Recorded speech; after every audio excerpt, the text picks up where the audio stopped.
Hey everyone, welcome to the 34th episode of the podcast. This is Mark, and today I'm doing something a little bit different where I am streaming this episode live on my Twitch. And if you're checking out the VOD on YouTube, there's also the chat you can check out. Got some fans here. So I think the format of this episode will be that I will just go through and talk about the lore of the Electric Underground, my 2 years making this podcast. Probably some of the drama that got involved, my thoughts, like the insider baseball of the podcast, which is pure self-indulgence, so of course I want everyone to listen and watch this episode. And so, let's begin by just talking about myself before the podcast, because I think this is kind of maybe a little bit interesting for people who haven't, are maybe newer subscribers or people who are new to the podcast. So I started the podcast 2 years ago. And as you can see in the screen cap here, I never actually saved the original post where it was, but, it's down a little bit further. So I'm just going off of the dates that I posted it, which was, I believe, April 10th, 2018. And then my first replies. Plasmo, it's really funny and fitting that Plasmo and Banana and Fro were like the first three people to respond. Because they all had a pretty big influence on the Electric Underground in their own ways.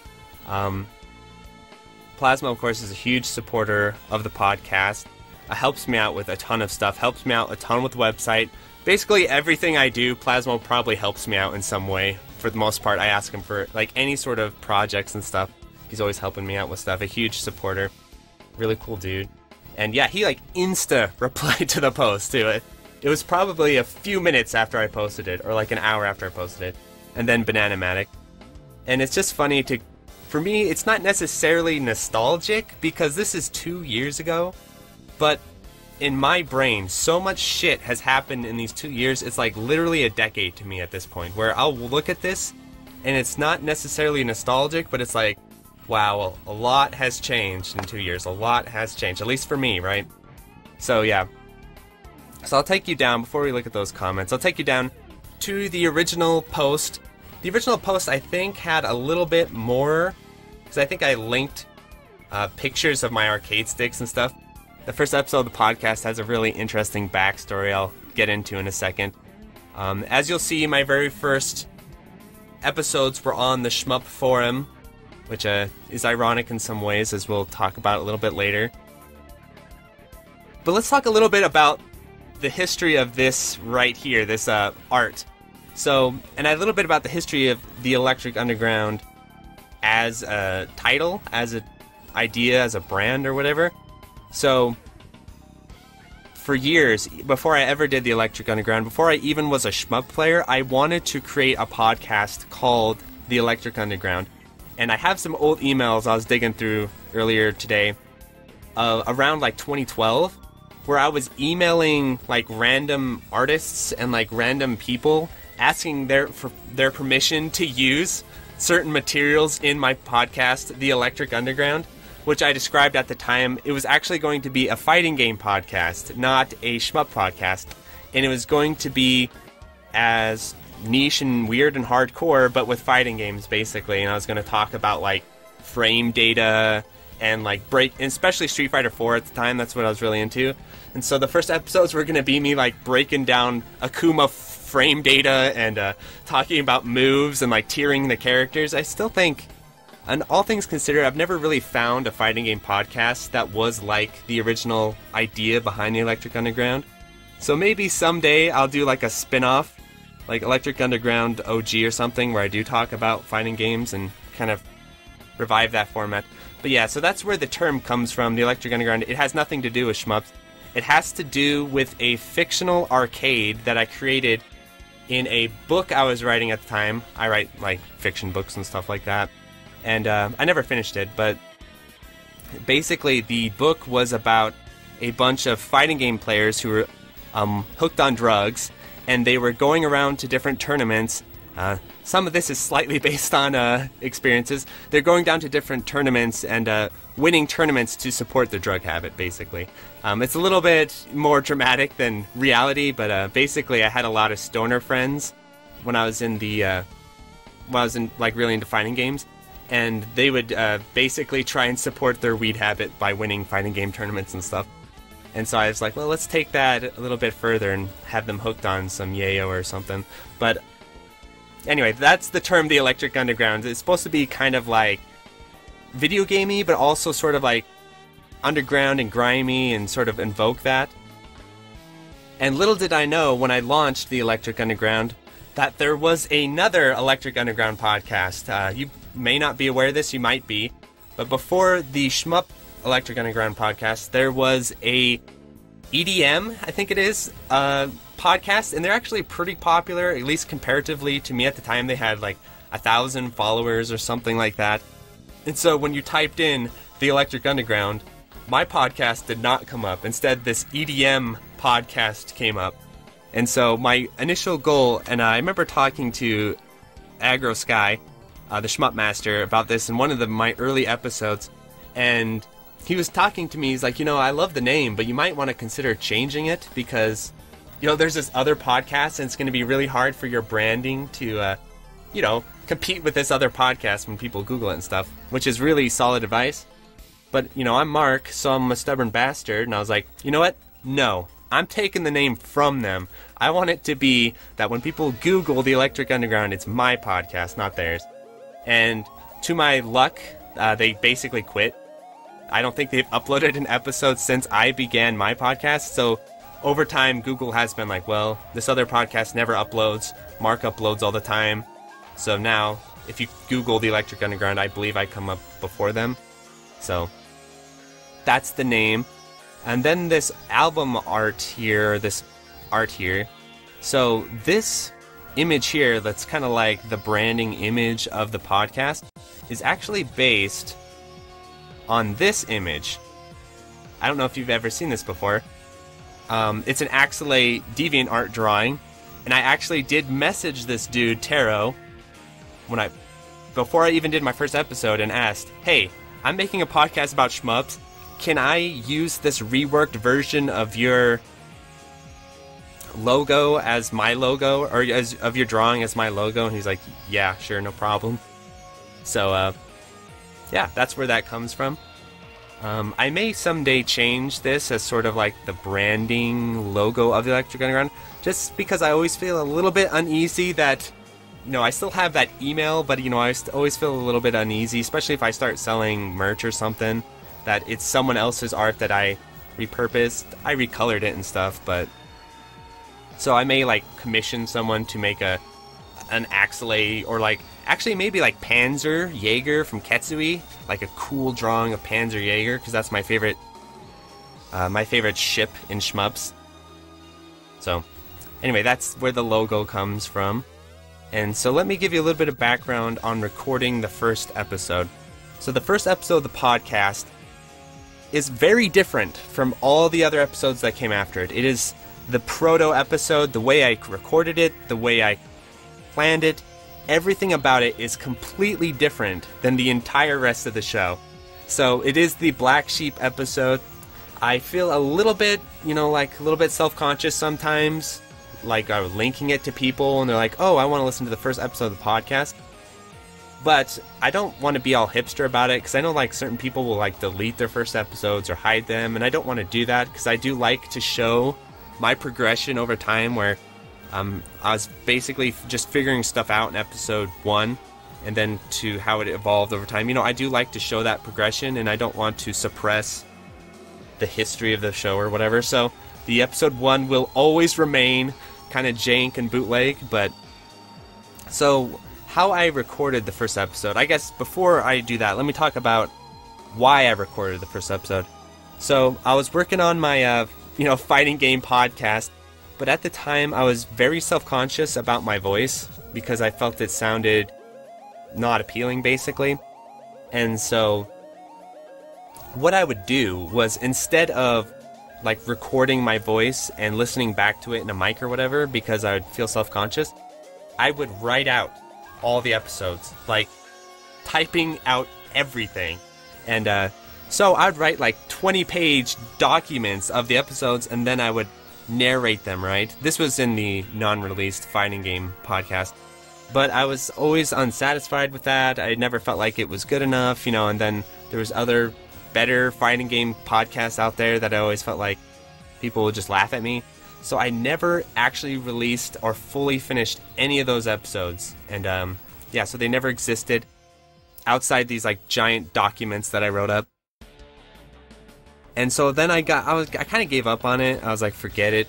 Instead, I'll do like video game essays, like written out video game essays and stuff like that, like articles. Basically, I was like, maybe I'll do articles. That's what I was doing originally. I never posted any of them anywhere.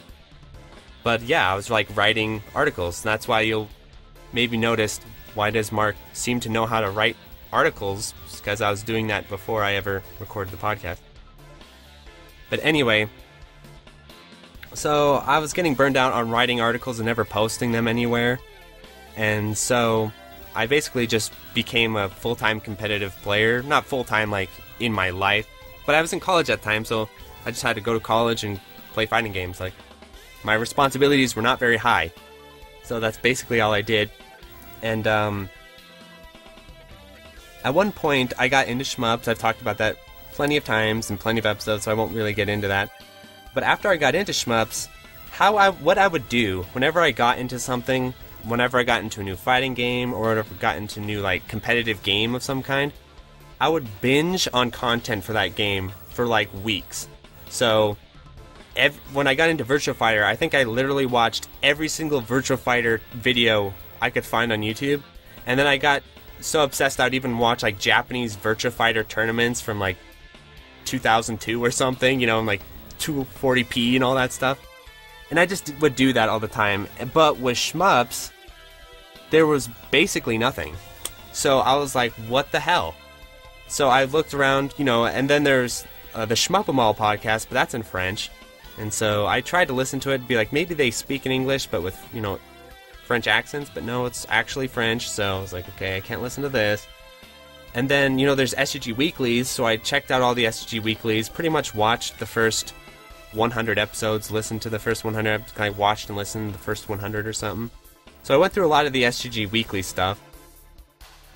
But I was like, the problem with the SGG Weekly for me was I wanted a podcast, and SGG Weekly is like a video format. So if you're not paying attention to the video, you may not know what they're talking about. And so I was like, well, I really want a podcast. And so I actually would dig around, and I can't find it anymore, but I found some shmup podcast.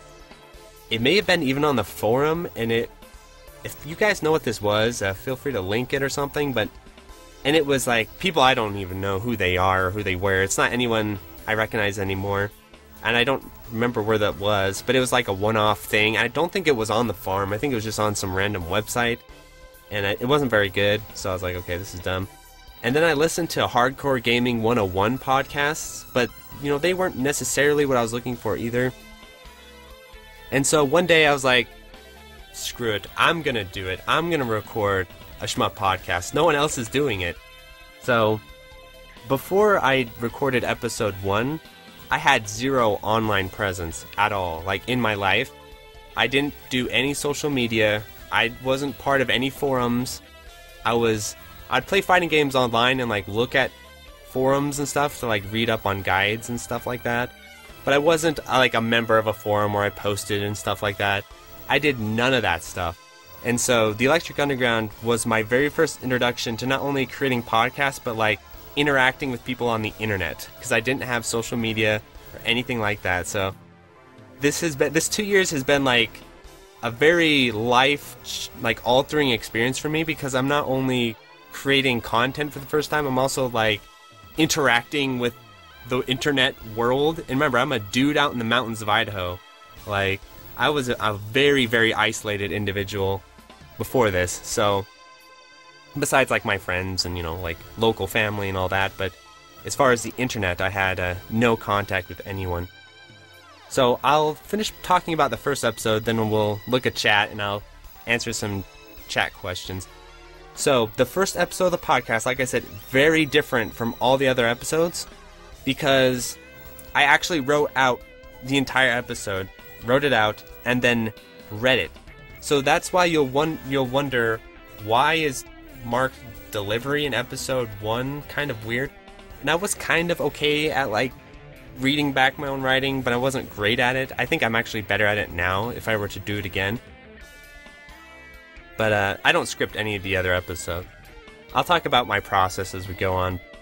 But, so episode 1, I literally wrote everything out and read it. So that's why it sounds a little bit different from the rest of the episodes, because that was the only episode I ever did that. And then, but I kind of established a lot of, like, the basic stuff, like the music intermissions. I don't think there's, like, a mid podcast music intermission. I think it was just beginning and ending music, DOJ music, and then I think the podcast is pretty short, like 30 minutes. Well, I'm writing the entire thing out, so it still felt like forever to me. And I also did not record it with any of my equipment that I have now. I recorded it with a Razer gaming headset because that was the best mic I had, and it was before I lived where I do now, so I didn't have anywhere to record. So I went out and recorded in my truck, in a park. So I drove my truck to a park, recorded, like, parked there, and recorded it into my laptop at the park. Because I was also kind of, like, embarrassed about it, because I didn't want, you know, my family and friends to know I was doing this, because, I mean, I told them I was doing it, but I didn't want them to actually hear me, because I was really self-conscious. So I went and, like, drove to a park and recorded it in my truck in a park. So anyway, that's episode 1. It's a format I never really fully revisited either, but but in the early episodes you can see I kind of use that format a little bit, where it's kind of like the get to know you stuff, like how'd you get into shmups, what's your favorite shmup, and it was just kind of like I said in the early episode, I did outline sort of the agenda of the show though, which is to sort of spread the genre on a wider basis. However, when I wrote that and talked about that in episode 1, my understanding of the implications of that goal do not reflect what I have learned over these past years at all. I was very naive. I figured I would just create an episode and it'd be like any other, like Avoiding the Puddle or something, where it's like, well, there's no other shmup podcast, right? So this thing is going to get spread far and wide. People are going to talk about it. It's going to be a thing. I'll probably get whatever, like a lot of resistance, but I figured it would be a very simple process, basically, and it definitely has not been a simple process, that's for sure. So that's episode 1. Let me turn to the chat and I'll answer any questions before we talk about episode 2. And better get a move on because there's a lot of episodes to roll through here. Avoiding the Poodle.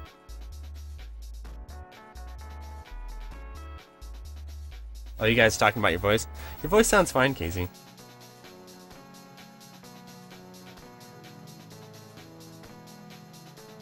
Well, Brad, I know what you're saying there, but it's, I live in the middle of nowhere. So the park, there was no one there.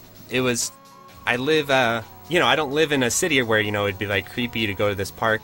And when I say park, okay, parks in Idaho are not like parks in California. Like, a park in Idaho is a fence and trees, right? It's not like this, you know, jungle gym with kids and stuff. It's like a fence, and it's basically the woods. I was basically in the woods recording it.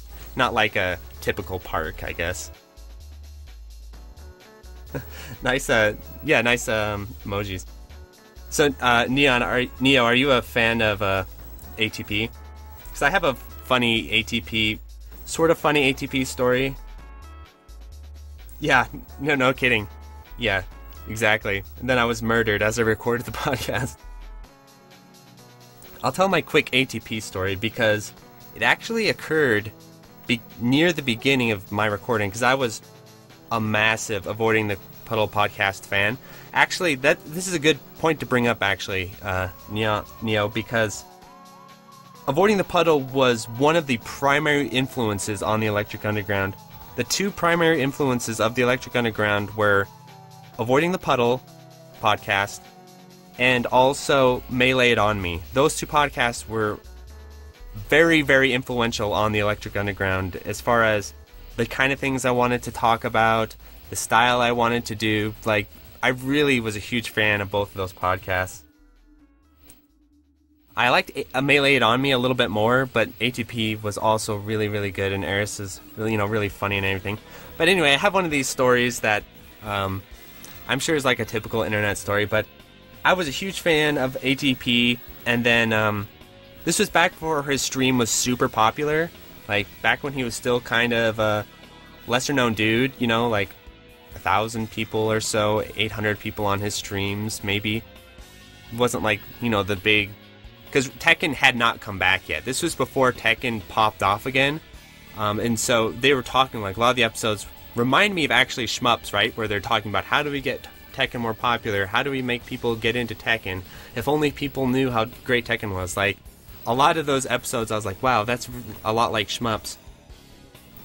But anyway, he had a stream, and it was after some tournament. I think it was one of the Evos. And this was a little bit later on. He talked about JDCR and Knee, and how they had this beef with each other, right? And this is back when they had that. I have no idea what it was about, but those two players had a beef with each other, and so he's talking about it, and he's saying like, yeah, they don't like each other, they have a beef with each other, and so I was like, wow, that's really interesting. So I donated, did a donation to his stream, and you can ask a question. So I asked the question, why do they have beef with each other? That's all I asked, and he unloaded on me. He got so mad. He's like saying like I'm trying to pry into their personal lives and all this other stuff, and then he had the chat yell at me, and he's like, this isn't Melrose Place, and he went off on me. So I'm still an ATP fan, but I was like, whoa, it kind of was like meeting your hero and then they slap the hot dog out of your hand or something. So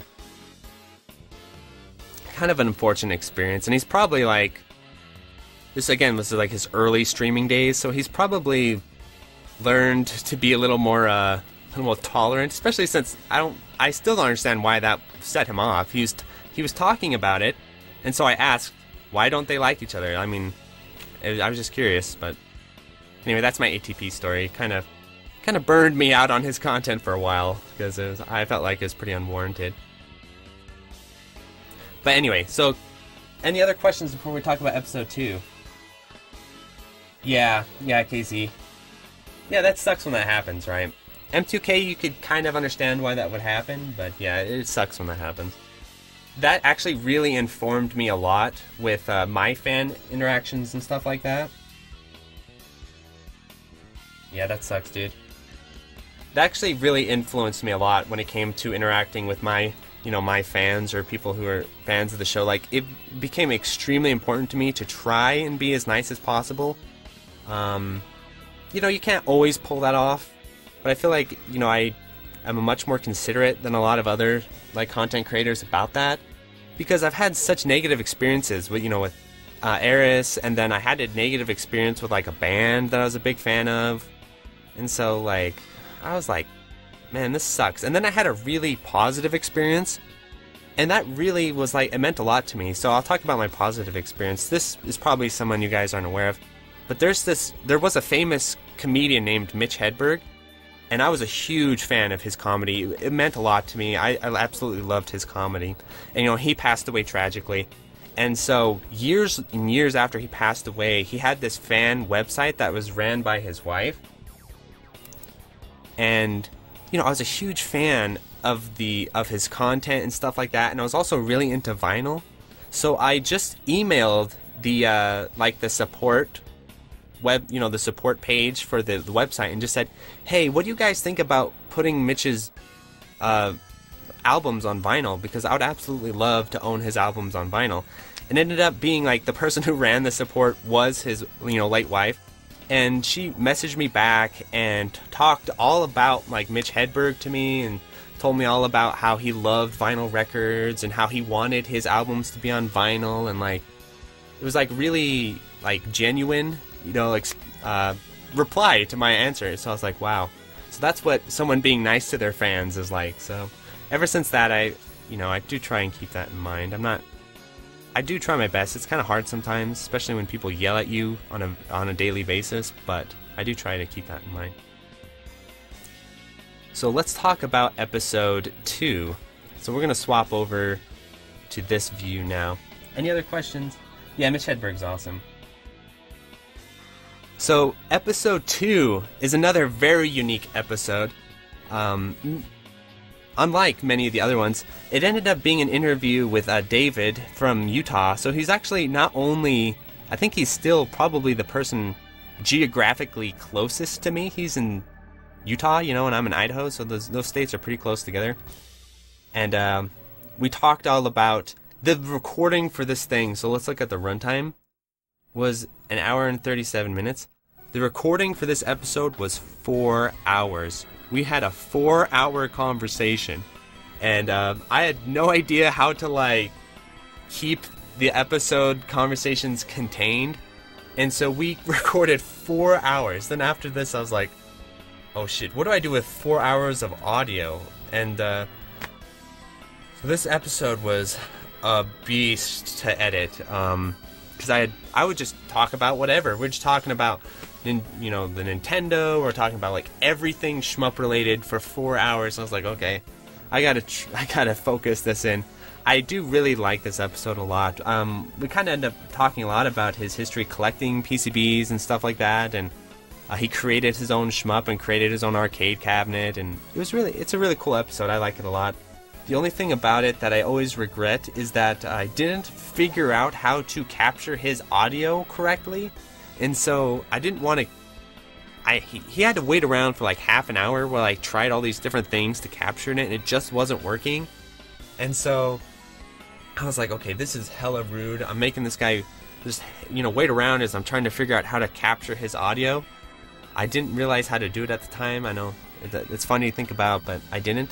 So what I did, and this is bad, is I took a speaker and I put a speaker up to my microphone. So when I was talking, his voice is being recorded because his mic was actually pretty good, but it sounds horrible because I was putting a speaker up to my microphone. And so that's one thing I always regret about this episode, is I didn't do his audio quality justice at all, because I didn't know what I was doing. And at the time I was kind of like, it's okay if the audio quality is bootleg, because this is a bootleg podcast. I want it to sound grimy. I want it to sound I was listening to underground music at the time, so I was like, it's okay if the podcast sounds like shit, basically, because it's like a bootleg. My attitudes towards that changed as the episode evolved, but as the episodes evolved. But that's episode 2, a really cool, unique episode. We're talking about the artistic aspects of shmups and stuff like that. Episode 3, a very, very important episode in the podcast history. So episode 3 is with Shmup Master, with Agrosky, a person who has gone on to be probably one of my most frequent collaborators in shmups. We do the Game Fellas together. I talk to him a lot. Again, one of the major shmup homies, Agrosky for sure. And so we actually had a really long conversation as well, much longer than an hour and a half, but half of it was just about life and all this other stuff. And I was going through a really hard time at the time, and I think he recorded an episode on his YouTube channel that he was going through a hard time as well, and it kind of blew my mind that he came on my podcast, because at the time I was still pretty naive to how YouTubing worked and how YouTubers worked. And so I saw his channel, some of his videos had massive view counts. So I was like, this guy is it's like a e-celebrity, right? He's not going to come on my janky, shitty podcast. And it was really cool. Of course, he was really cool. He did. Really cool episode. We just talk about shmups and stuff like that. The audio quality is surprisingly good, because I felt deep regret for what happened with episode 2. And so I worked to improve that. So his audio sounds good. This is what I always kind of considered the first true episode of the podcast, the first actual episode of the Electric Underground. This episode 1 is me just figuring crap out and recording in a park. In episode 2, it's really good, but it's very unusual compared to the rest of the show, and the audio quality is kind of crazy, and so episode 2 is a little bit different than the rest of the show, but episode 3 is basically like, this is the Electric Underground. This is the actual, like, beginning of the format of the show. So, very important episode. And I do start to work in, like, the mid conversation interludes and stuff like that. I believe that was suggested to me, and what people were suggesting was that I would use, like, original indie music, so I'd, like, commission indie musicians to create music. And I was like, that's dope, but I don't have those kinds of connections, people. I'm like just some random dude on the forum. I don't have indie music connections or anything. So I ended up just using like shmup music, but I did later on start to use some indie music in the episodes. Episode 4, I'll start picking this up a little more. Episode 4, the Eaglet episode, and there's actually a secret lost episode between episodes 3 and 4 that was actually between 1 and 2. So what happened was that Eaglet is in Sweden, I'm in America, we are 8 hours apart from each other. We recorded an entire episode after episode 2, before episode 3, me and Eaglet. He was like my second person I ever recorded. And again, we had that issue where I couldn't figure out how to record his audio properly, but I didn't do the whole speaker up to the microphone thing. I came up with some other kind of like crazy method, and it sounded better, but it didn't work right, and so his vocals, like his voice sounded, it was overblown, like his levels were too high, and so it would like crack and rumble, and it was also like, I ended up just like chatting with him for like an hour and 15 minutes, and like, we were just chatting about like Sweden, like for 45 minutes or something. And I was like, what am I doing? I'm just talking to this guy about Sweden for 45 minutes. And so, Eaglet's a real homie too. So he came back on. And so episode 4 is actually his second recording with me, because what would have been episode 3 was just us chatting about Sweden and a little bit about shmups. And so I was like, okay. So I kind of got my shit together, and we re-recorded for episode 4. Eaglet has landed. I was super proud of this episode when it came out, because I especially did my homework, because I wanted to get because also in episode 2 I didn't realize that Eaglet was a Garegga super player. I had no idea. I thought he was just some dude in Sweden. So we're talking about Sweden and like, you know, arcades in Sweden, and then like on minute 50 he mentions, yeah, like, you know, his high Garegga scores. I'm like, oh shit, I had no idea. So in episode 4 I did my homework, and you know, we talked about Garegga and like high level gameplay is really cool. Episode 5, it's really interesting, like a lot of these early podcast episodes like feature like the OG shmup homies, as I refer to them, like really like a lot of the really hardcore supporters of the show are a lot of these early guests. So episode 5, the man is in the chat, Game Boy Guru. And as Guru will probably remember, this was another like 3-hour conversation or something like that. And we talked a ton about collecting, and I started veering off. I think I went on to like a Star Fox Wii U rant for like 30 minutes talking about how Star Fox Zero on the Wii U is misunderstood, which I eventually made a video about. But yeah, it was again another kind of scattered episode. And remember, this one took a long time for me to kind of edit and figure out what I was doing. And what I think's interesting about this episode, and Guru can confirm or deny in the chat, is I do wonder if this kind of inspired him to create his podcast or not, or if that was already in his brain. Because I remember when when I was like talking to him about coming on the show on the forum, he was saying like, yeah, I'm not a super player, I'm not like this hardcore shmupper, I don't know if you want me to be on the show. I was like, yeah, absolutely. So I don't know, let's see, Guru, did this? Yeah, we did. So did this episode inspire Shoot the Corecast at all? I'm asking him in the chat. Or were you already going to do that?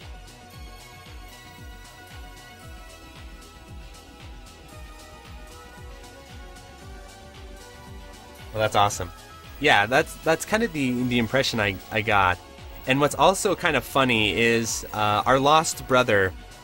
So, after the Electric Underground came out, 2 other shmup podcasts began very shortly after. I think it was kind of like I made my podcast and everyone's like, hey, like I said, it inspired some people. And so there's another podcast that came out that, the Bullet Hello Cast, and they came out around episode 5, and I was pretty excited. And the dude, the Sensei Pong, he only has recorded a few episodes. I think I don't think it's canceled, but it's kind of like he does them really infrequently. But yeah, that came out, and I remember that came out around this time. That was really cool. And so episode 6. So this is the episode, remember I was talking about, well, I feel like all my podcast episodes are underappreciated in like the grand scheme of YouTube and online video content. But as far as my own library of stuff, look at it. It's catching up. So this episode used to be criminally neglected. I think it was my fault because I used to make, I don't remember how many of these episode titles I've changed. A few of them. But I used to make kind of like insider joke titles instead of like clear YouTube-y, search-friendly. Again, it's kind of funny to look back on my early years of, 2 years ago doing this, where I made like kind of like clever insider jokey titles rather than like basic kind of straightforward titles. And so I think the episode was like Britain's Got Talent, because in the episode, EX Mosquito talks about, well, it was an inside joke because we had to delay the recording because he wanted to watch Britain Wants Talent. So we pushed it back an hour so he could watch Britain Wants Talent. So it was like an inside joke that I named the title of the episode Britain's Got Talent because EX Mosquito is British and he's got talent at Shmups. And so, but I think that title, basically people didn't like the title of the episode. They're like, oh, what is this about Britain's Got Talent? So no one watched it. It was like always a third of everyone else's views. But since I changed the title to clearing up the PAL FPS myth, yeah, it's catching up finally. But what this episode is about, I really like it a lot because he was the first PAL person I've ever talked to in my life, like people who have PAL consoles. And so I had all these questions about, well, what do you do with shmups on PAL? Do they all run at 50 FPS? Like, isn't that bullshit? Do you just like throw your PAL consoles away and play on NTSC consoles? Like, what do you do? And he cleared up that a lot of games you can get running in 60 FPS in PAL. There's like 60 FPS versions of stuff, and yeah, so it isn't necessarily true that all PAL games run at 50 FPS, and they would also import Japanese stuff rather than American stuff. So that episode's really good.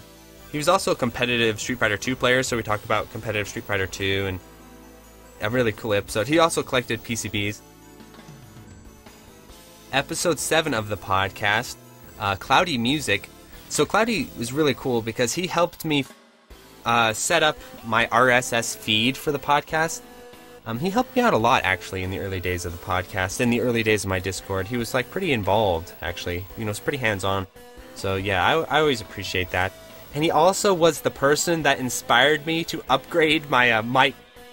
So the mic I am talking to in right now was inspired by Cloudy Music, because he basically said, you should upgrade your mic, and here's the one that I use. And I liked the sound of his streams and his stream quality, so I was like, okay. So yeah, the Blue Yeti mic was the idea was I finally abandoned the idea of making my episodes sound bootleg, thanks to Cloudy Music. And I feel like this episode again was one of kind of the underwatched ones. I still don't know why. It's about shmup streaming. Maybe it's because the insider joke title, right? The artist formerly known as Karis. I named it that because that was his previous username, and then he changed it to Cloudy Music. Shmup streaming, and so it's actually mostly about rhythm games and streaming shmups and all kinds of cool stuff. Another really cool episodes. I like all the episodes, obviously. And so I kind of sectioned these first episodes off. These first 7 episodes off as like the first arc of my podcast, because I also recorded them all in the span of 3 weeks. I went ham. I was like recording almost every few days. I was just stacking all the recordings and stuff like that, and so these were all kind of sectioned together. And then the second era of the podcast begins with episode 8. So before we talk about episode 8, I'll take a look at the chat, see if there's any questions, comments.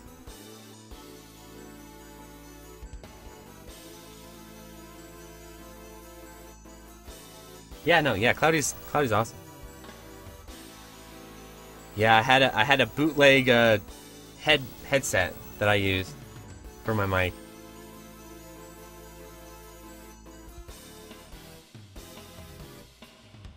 So let's talk about episode 8.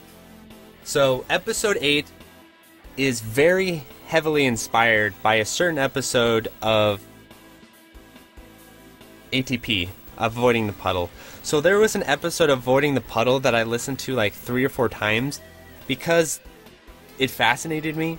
What it was there was an episode where Mr. Naps, he's a strong American Tekken player. He went to Korea and played in the Korean, I think it was, the Korean or Japanese like national at the arcade. I think it was in Korea. So he traveled out there to Korea and played in this overseas tournament as the sole American representative. I think he kind of got whipped, but what was fascinating me about the episode was that the way Aris approached it, Aris, basically his goal of the episode was to make Mr. Naps, who was normally a pretty, he doesn't say a whole lot, to make him sort of paint a picture for the listeners of what it was like in Korea. He wanted all the details. He wanted like the whole story. Like he wanted to create this mental picture of the tournament from the podcast, and I thought that was really cool. And so I kept that in mind for episode 8, which is when I interview Eaglet and Plasmo about their experience at Stunfest. So this would have been Stunfest 2018, the one with Fu and their duel and everything. So in this episode, I kind of wrote an outline that sort of, I'm always trying to encourage them to sort of like paint a picture of themselves, their preparation, like try and create this whole narrative of what happened so that the people who didn't go to Stunfest, including myself, could kind of like get a better idea of what it was all about and stuff like that. Really proud of this episode. And it was also the first episode where I had Eaglet and Plasmo and like 3 guests and stuff like that.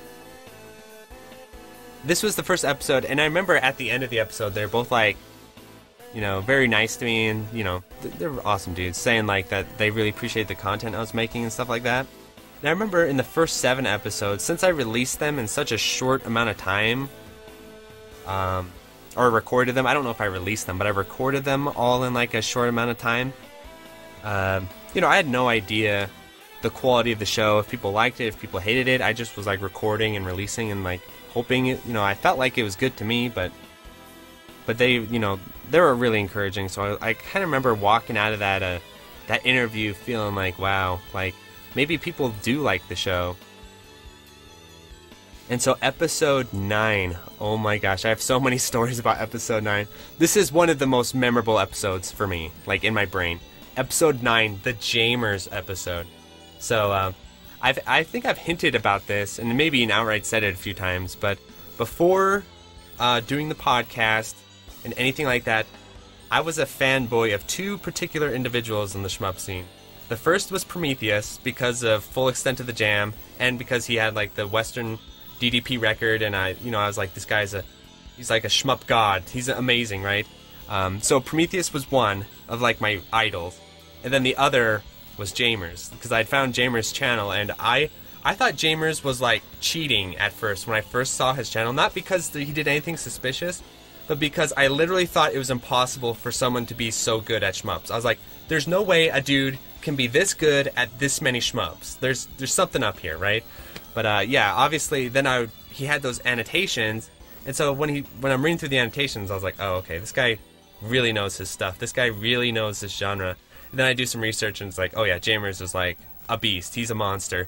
So Jamers, and he's actually, even now, you know, one of the most popular individuals in the shmup scene as far as like he's got these massive videos. He's got a pretty big Twitter, big YouTube channel. So to me, he was like a star, right? He was like a huge star. And so I remember reaching out to him to come on the podcast. I was like, there's no way this dude's coming on my show. There's no way. I mean, he's Jamers. He's not coming on the show. And then, yeah, eventually he did agree to come on, and I was like, oh, shit. And I was, like, freaking out. I was like, okay, Jamers is coming on the show. What am I going to do? And so I remember I outlined this episode so hard, and then I ended up needing to go on a trip. And so I couldn't record it in my my studio. I'm doing air quotes right now. Studio. So I had to record it on the road. And so I was like, shit, you know, how am I going to do this? And so I also was really, really, really nervous. I have never been so nervous before or after this episode, because I don't know, because he's a star. I guess I was feeling a little like starstruck or something. And I remember I almost like threw up before the episode started, like before I called him and like did the recording and everything. I think I almost like threw up. And you can actually tell if you have a really close ear, because I'm pretty good at hiding my nerves, but you can tell in like the first 30 minutes of the episode, like you can tell I'm nervous when I'm talking. Yeah, because yeah, he's such a huge legend and all that kind of stuff.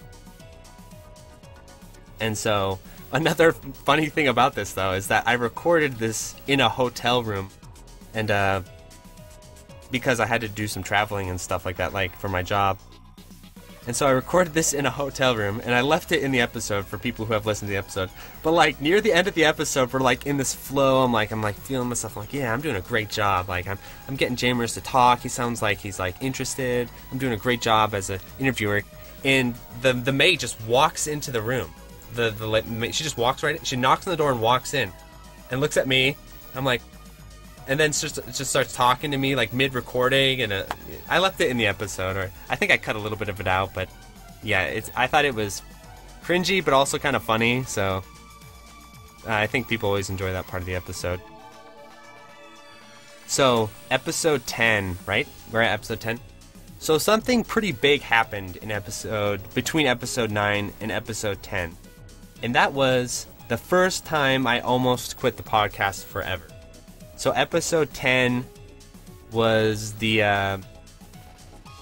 episode that basically kept me doing the podcast. So what happened is that I went really ham recording these first 9 episodes, and after episode 9 came out, it actually got a fair amount for shmup numbers.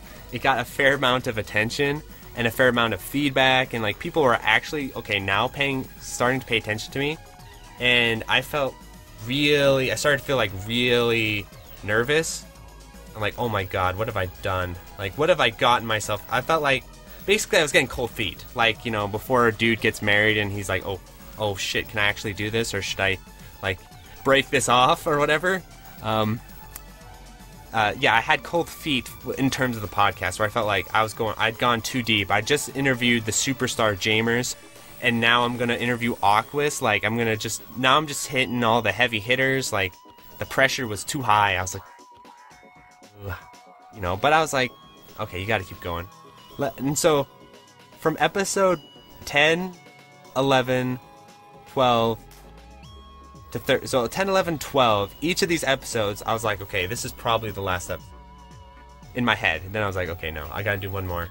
And then about episode 13, that feeling kind of went away finally, that like, oh shit, I can't do this feeling. And so, anyway, episode 10, yeah, my interview with Aquas. I did so much research for this. I basically watched like not every single SGG Week episode, because there's a lot of them, but I watched a lot of them, and I even watched like random stuff on their channel. Like they had like a brief podcast, few episodes, like a round table. I listened to those. I watched his demonstrations at Stunfest. Like I did my homework, and I watched all his speedrunning stuff. So yeah, I was all booked up. I'm really impressed with myself in these early episodes, because I was really well researched for someone who was really new to the scene. Like, I put in a ton of homework, basically. So yeah, I really like this episode. I didn't have the same nerves, because after Jamers, I was like, okay, I got this, I did the Jamers interview, and it went well, so I got this. So I wasn't nervous with the Aquas episode. I think that one turned out really well. Episode 11, Interview with the Ex-CEO. Yeah, this episode I felt like a little bit of a games journalist with this episode. I felt like, okay, if the X is coming out, this is like a big deal. Like, I felt like, I was like Kotaku or something, I was like getting interviews with CEOs and shit like that. And so, yeah, I did a ton of homework. I think you can tell in the episode.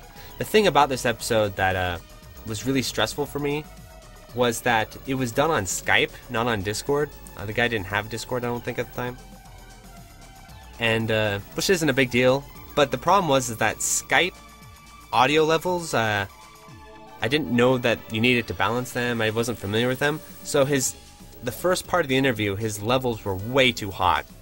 And it sounded like his voice would crack, like the audio would crack, and it was like, I was so mad. It's like, oh my god, I was so mad at myself for missing that. So that's why the episode is Tarantino'd, where the back half is the beginning of the episode, and then the front half is actually at the end of the episode. It's because I figured, okay, if I can, the hour of it, 1 hour of it was good, right? So I said, okay, I'll put the good hour in front to kind of lead people in and get them invested. And if they make it to hour and 10 minutes or whatever, then they're not going to quit out because his audio sounds bad. So that was my logic, and that's why the episode's like in this weird reverse. I think it kind of works though. Episode 12, reviewing shmups with Bullet Heaven. This is Sarah Flash. Yeah, again, another episode. I felt like this episode is gonna pop off. This episode is gonna be huge, because it's Bullet Heaven, this huge YouTube channel. Really cool, really good interview. Yeah, I actually can't remember it that well. I think it's because I recorded it really early in the morning, like at 8 in the morning or something like that. But I felt like the interview went really well. It was really interesting to learn more about his channel and the background there. And I thought this thumbnail was really good. Yeah, episode 12 kind of blurred in with episode 11 a little bit because I think I recorded it that same weekend. Yeah, I'm surprised it doesn't have a little more attention, to be honest, even now. Episode 13. Episode 13 was the first time I ever felt like, whoa, okay, the podcast is getting legit now, because this is the episode with Makormo, and Makormo was the very first fan-requested episode. So in episode 1, I had this idea that I talked about in all the episodes, which is that fans of the show could come on the podcast and be on the podcast. All they had to do was ask, and their wish would be granted. I'm wondering if you guys can kind of see where that comes from now, from my experience with Eris and my experience with other YouTube creators and stuff like that. And I actually had a really positive experience with Mango from Melee. So back when his channel, he's a massive streamer now, but I was a Melee fan pretty early on, and it was kind of like right after Evo, and his YouTube or his Twitch channel actually was not that big at that time. And so I remember I donated to his channel, and he was like really cool and like really awesome dude. And so like I had these positive experiences and these negative experiences, so I kept that in mind. But anyway, that was the reason for that. I was like, oh, wouldn't it be cool for fans if they could come on the show? That could be like a really cool experience for a listener. And so, episode 13 was the very first episode where Makormo was a fan who came on the show. I think this episode turned out really well. Makormo did a great job. He had his shit together. He was a great guest. That's why he actually came on twice. Yeah, he comes on in a later episode. Yeah, he's a really cool guy. And we talked about Shmups' esports. That's something I've been interested in. This cover art, if you're wondering why is it so bizarre, it's because I created it.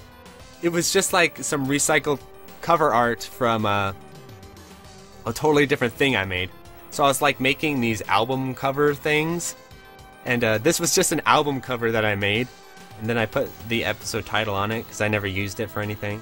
So that's why it's like kind of strange and bizarre. Episode 14, The French Connection. This is my episode with Gecko of Shmupamal. And this one, I think, again, it's a really cool episode where we talk about the French shmup scene. We learn more about the French scene. This is when I was starting to figure out that the French are a big deal in shmups, that there's a lot of really talented French players, and that, Stunfest is held there. I was starting to realize all this stuff. So I think this is actually a really good episode if you want to learn more about the French shmup scene. This is like the expose on that. Gecko was a really cool guest. And props to him, because he was saying, he felt self-conscious because English is his second language, but I was like, dude, I can't speak any French at all. So if you can't speak English, this episode would never happen. So you can keep that in mind for the people who are, non-native English speakers, is that I can't speak anything but English. So, I mean, you're way ahead of me, speaking 2 languages and everything. Episode 14 was episode 15 was also a really cool episode. Another fan requested episode. Jay Shai, he does like manga and stuff, and I think I talked about it in the episode, but he's like a really talented manga artist, and he's got some really cool stuff. I like comics and manga and stuff. And so this episode we talk all about the visual side of shmups, Moe and Garega and all that kind of cool stuff. So episode 15, episode 16, these all kind of blur together for me too, because I recorded them pretty closely to each other.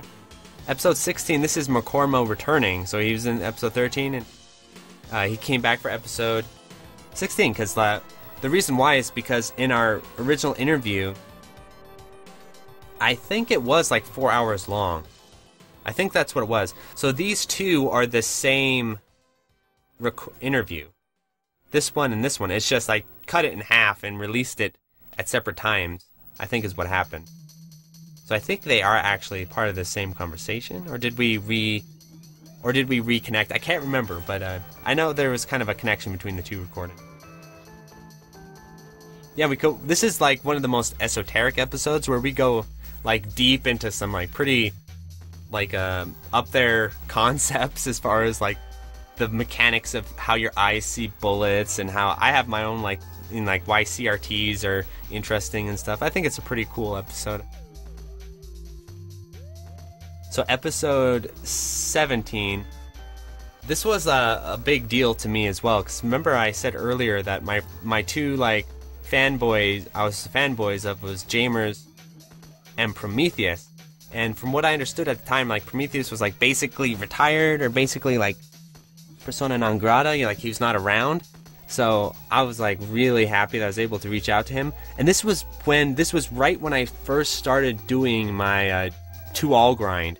This was like the beginning of it, where I was like really starting to get deep into the 2-all grind.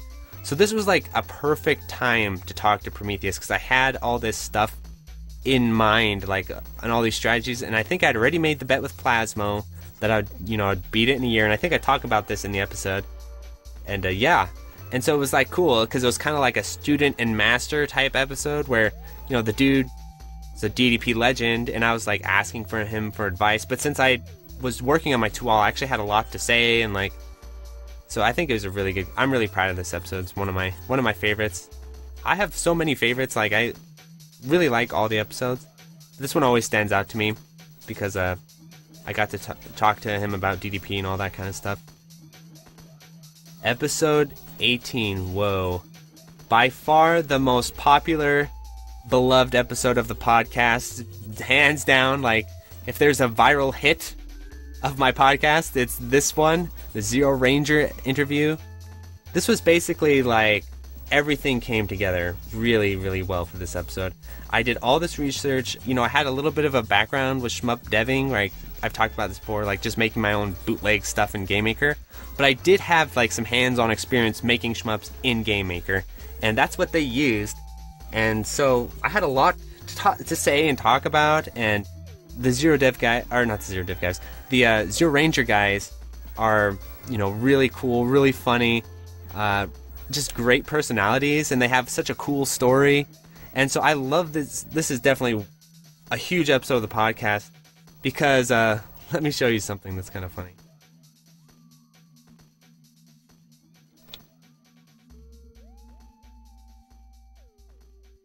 I want to show you this. So here's the Zero Ranger Wikipedia. Here's the development of Zero Ranger. So let's go down to the sources. Here's my podcast, episode, The Chosen One. Look how many places. It's like basically the entire development history of Zero Ranger is because of my podcast episode. And that's what I was going for. That's exactly what I wanted to do with that episode. Is I wanted to get the entire history of the game, not just like talk about the usual stuff like, oh, is it going to be on Steam? Is it, or whatever, like, is it going to be on sale next week, or all that kind of like surface level stuff. I wanted like the meat. I wanted to know what went into this stuff, because I was, really fascinated by the game. So yeah, huge episode of the podcast. Big episode for sure. So we'll take a pause there. I'll take a look at the chat. Any questions so far?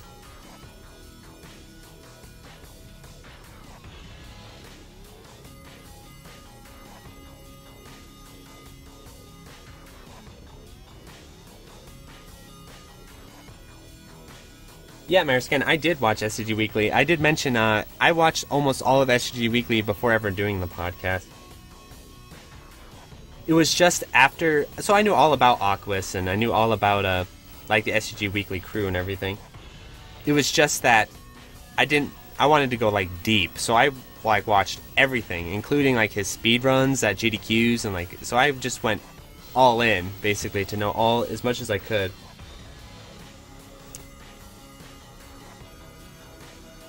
I remember Embering. Yeah, you did we'll get to the Demon's Tilt. That's next. Yeah, I'm really proud of that episode as well, so we'll talk about that in a second here.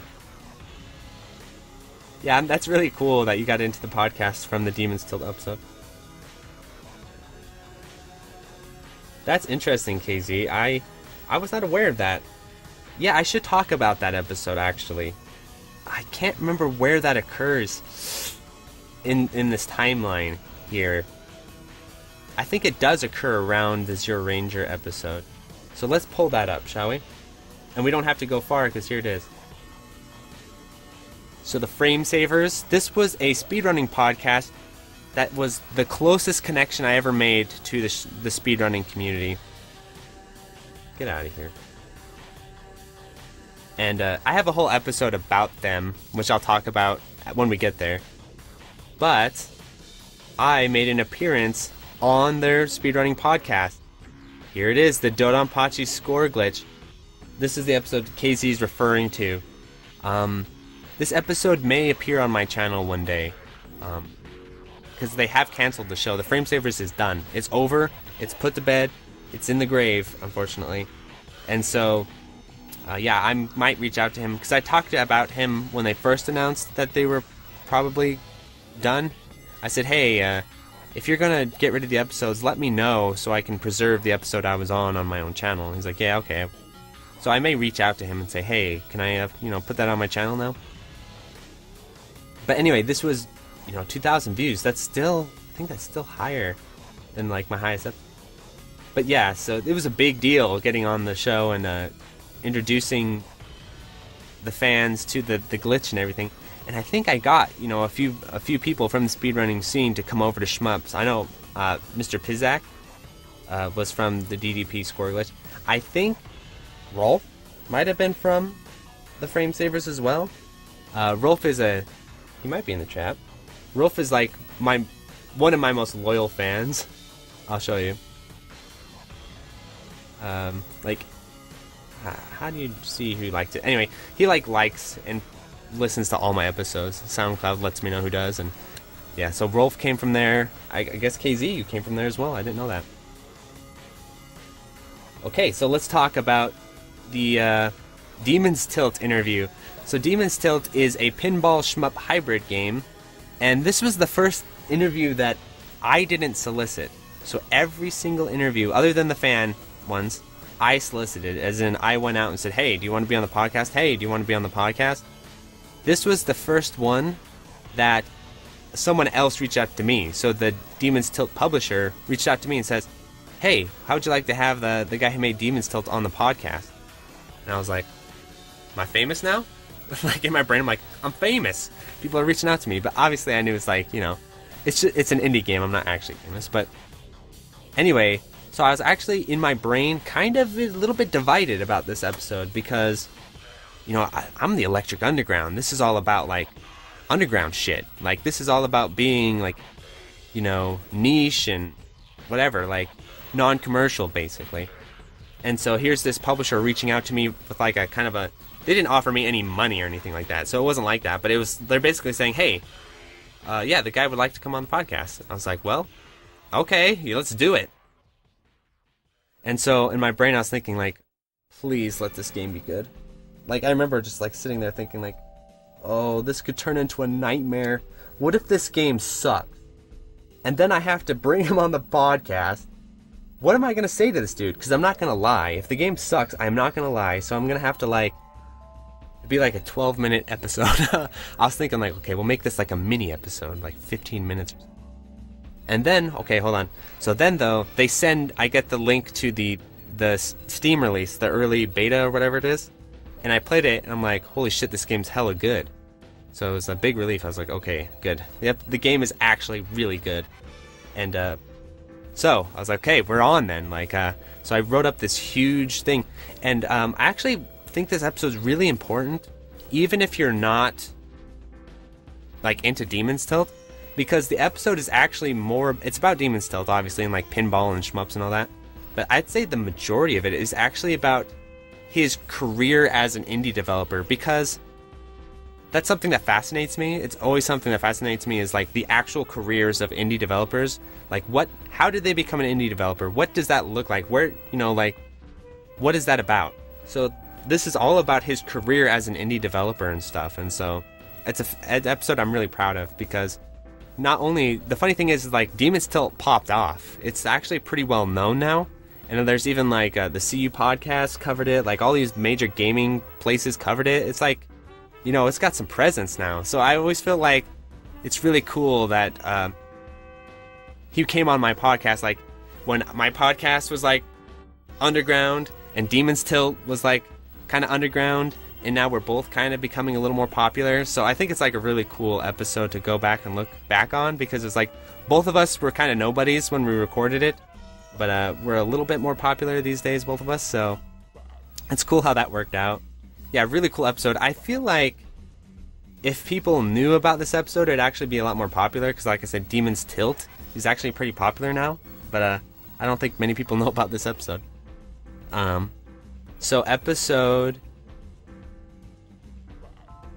Sorry, I'm mind blanking. Episode 20, Ketsui Cast, Destroying Destiny with Iconoclast.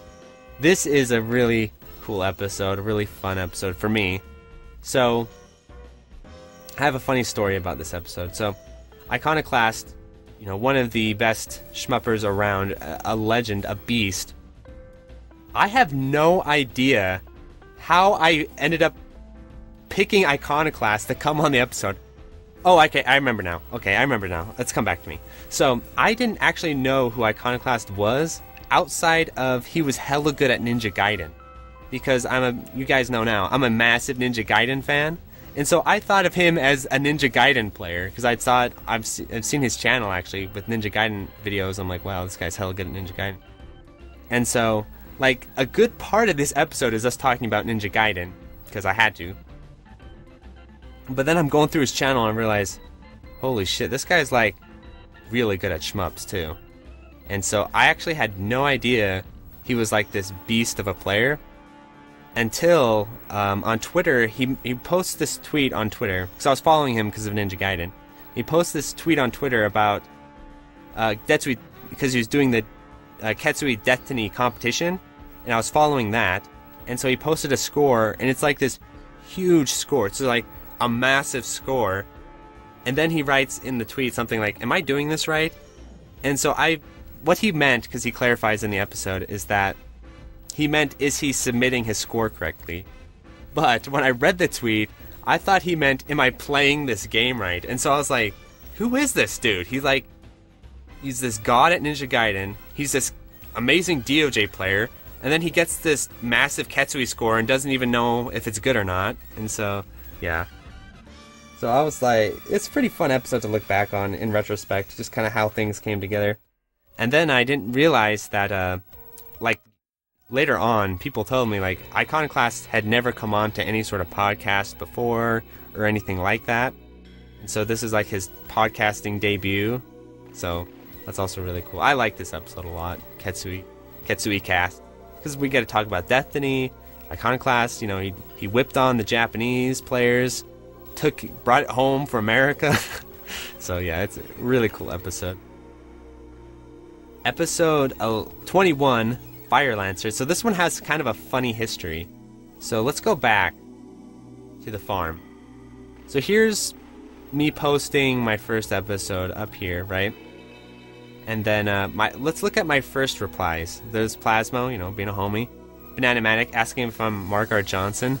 That's a funny story later on. Here's Fro, you know, being a homie. This guy, I don't know if he's still around. You know, he's pretty cool in the early days. Like, he'd post some stuff. He's probably still around. And then, you know, me talking to him. You know, we're just chatting, shooting the shit. And then there's this comment. They should roast Trap for making a shmup for a console that's less suitable for shmups than an in-a-hole controller. So I remember this comment. Like, this comment was burned into my mind. I was like, who's Trap? What's he doing? For what? Who's Trap? What's he doing? What is he talking about here? And so, this literally, I remember this comment for a very long time. And so he's saying, what they're saying is that I should make an episode of SGG, of the podcast, that brings on Trap to talk about Fire Lancer. And I should roast him about how it's not on PC, basically. And so here's the episode. The Fire Lancer episode where I bring him on. I do not roast him about it not being on PC. But yeah, I was really, you know, it's a really fascinating game. The demo was really cool. Again, this is another episode I felt like, what? Why aren't you guys listening to this episode? This episode's really good. And Patoing's on it too. Patoing's really cool. I think it's a really good episode. If you're into indie development and like indie shmups and talking about all that sort of stuff, like, check this episode out. Like, it's a really good episode. This is one that I feel is very, very unappreciated, because I think it's really good. I feel like it should be around, you know, like, you know, Zero Ranger level, as far as, because I think the interview is just as good, but, you know, Zero Ranger didn't pop off. Toes before broho, or bros before Tohos.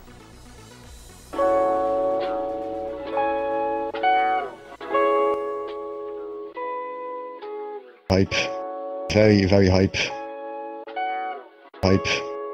I must say. Hype. Very, very hype.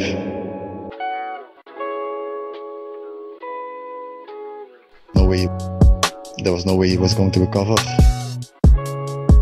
But he still did. It's very, very hype. I must say. Yeah. An event to remember. The most marathon unfriendly game I can possibly imagine.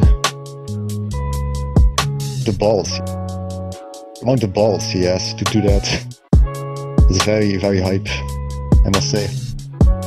What you can do or what you can't do. There is no meaning to copying things if you don't know why someone does something. That's a terrible feeling. It really doesn't really matter. It only slows you down.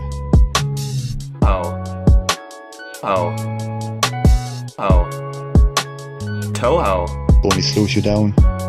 If it's not a good stick, then you're kinda out of luck. I spent years tracking that bad boy down. It really doesn't really matter what you can do or what you can't do. How are you want to play the game? That's a terrible feeling.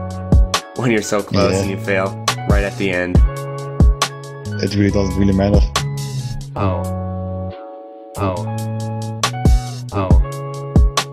Toho. Only slows you down. What you can do or what you can't do. How are you want to play the game? Like the music. It's fantastic. Most definitely the easiest to score with. Rack it up, huh? Very hype, I must say. That's a dream I have. I don't know if that's ever gonna happen. When you're so close and you fail right at the end. That's a terrible feeling. How are you want to play the game?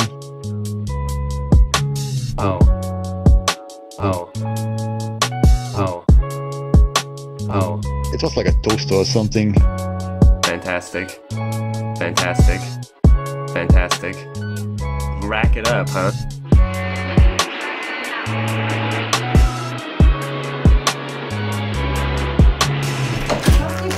No, thank you. No Sorry. service today? In a minute. Okay. Very hype, I must say. The balls. The amount of balls he has to do that. There was no way he was going to recover. But he still did.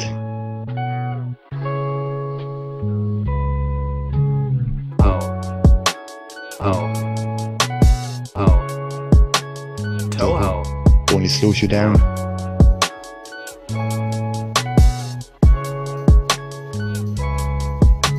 Game over.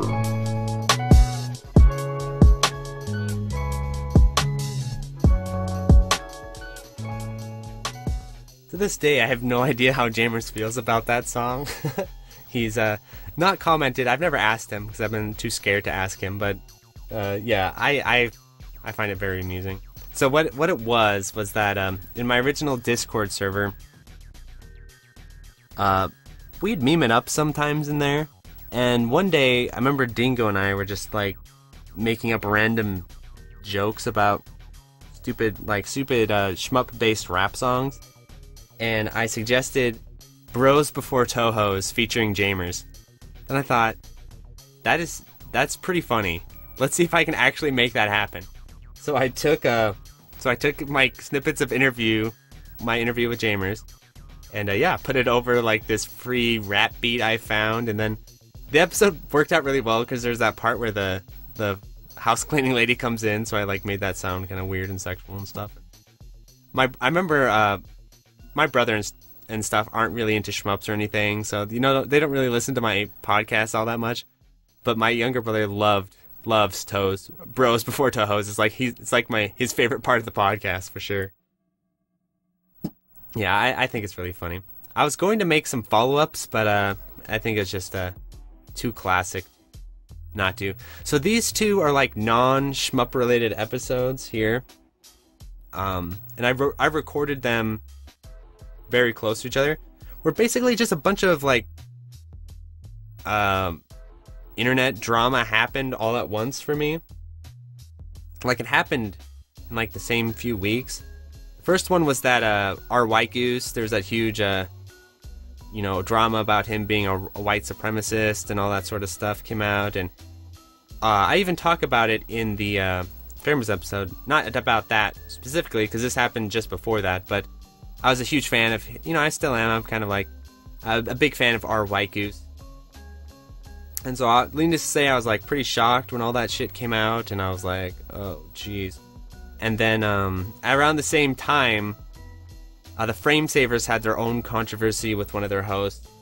And so, basically, the Frame Savers got canceled, and our White Goose was looking pretty shady at the time, and basically, I've changed it to Internet Forgiveness, because basically, since that event, he's done a lot to kind of, like, turn things around, and, like, it's like a big learning lesson for him, and, taking what he says online more seriously and stuff like that. So, I've kind of taken down the episode, or, like, just replaced the audio, because, I didn't want to, because the episode was originally me, like, talking about being a fan of his, and, like, being disappointed, and feeling, like, not sure. It was basically, like, the question of, could I separate the videos he made that I was such fans of from his beliefs? Like, could I separate those? Can I separate the artist from the art and stuff like that? That was, like, kind of the focus of the episode. This is actually the very first time here's Juju Kenobi, another shmup homie, ever commented on one of my podcasts. So this was one of my very first interactions with Juju Kenobi. But, that was kind of what it was about. And so since then, especially since he's been trying his best to kind of turn his image around and do better, I decided, well, I don't want this to just be floating out there as like no one listened to this episode. I think I have to mention it too. This episode got censored from speedrunning, whatever, speedrun Reddit or whatever. So I posted it to speedrun Reddit because I was like, it's not a shmup episode, so I guess I'll put it on speedrun Reddit, and it got like censored from speedrun Reddit. which is funny because there's like way more inflammatory shit on there, and mine was like kind of legitimately talking about, you know, as a fan, can we separate these two? And like, I felt like it was a pretty good episode, but I decided to replace it because I didn't want it to be, you know, let's say one day he like Googled himself or something and this popped up and it'd be like a continual reminder. Basically, you know what I mean? Like, the internet never forgives, the internet never forgets.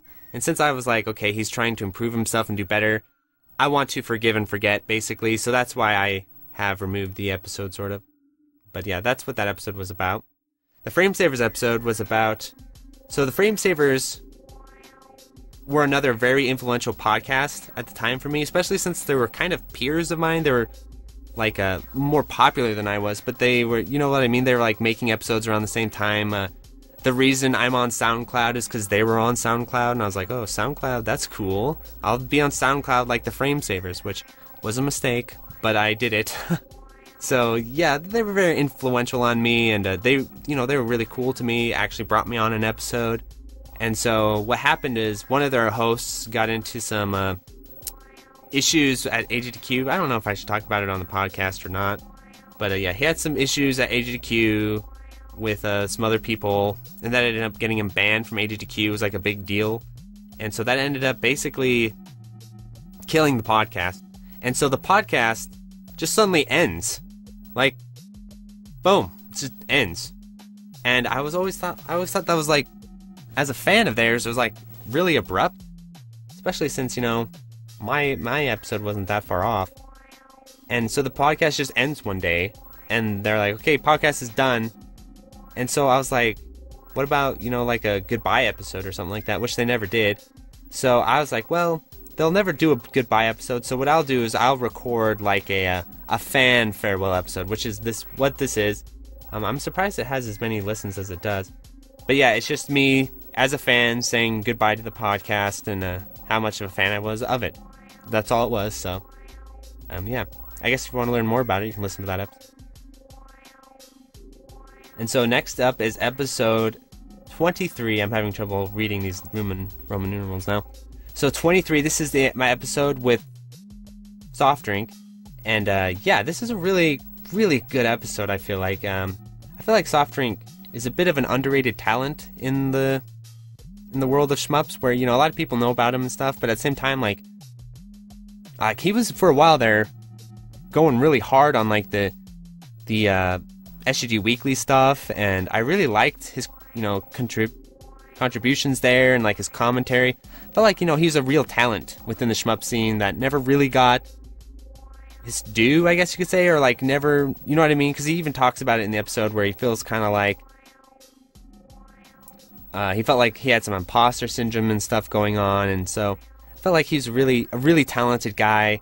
Someone I'd love to have on the podcast again, and I felt like we have a lot of same outlooks on like emulation and all that sort of stuff. You know, he's a Cali boy too, so I tend to be kind of like kindred spirits with most people from California, and so yeah, it was a really good, really good episode. Definitely worth the runtime. We talk about the entire year in review. Yeah, I think I really like this episode a lot. This is the era of the hella giant episodes. So I went from the 2-hour 11 episode of you know, year in review to Shmupception, the greatest shmups of all time. Pretty healthy listen count on this one. Shmupception, what an insane episode. This is like abstract art or something like that. This is one of my more insane episodes. So what is Shmupception / the greatest shmups of all time?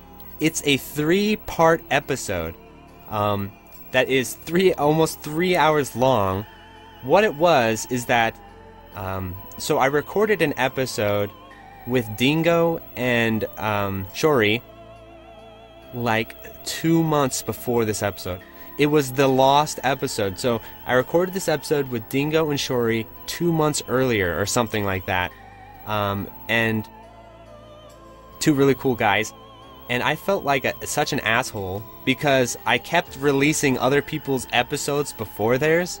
And the reason why is because I wanted to add something to the episode.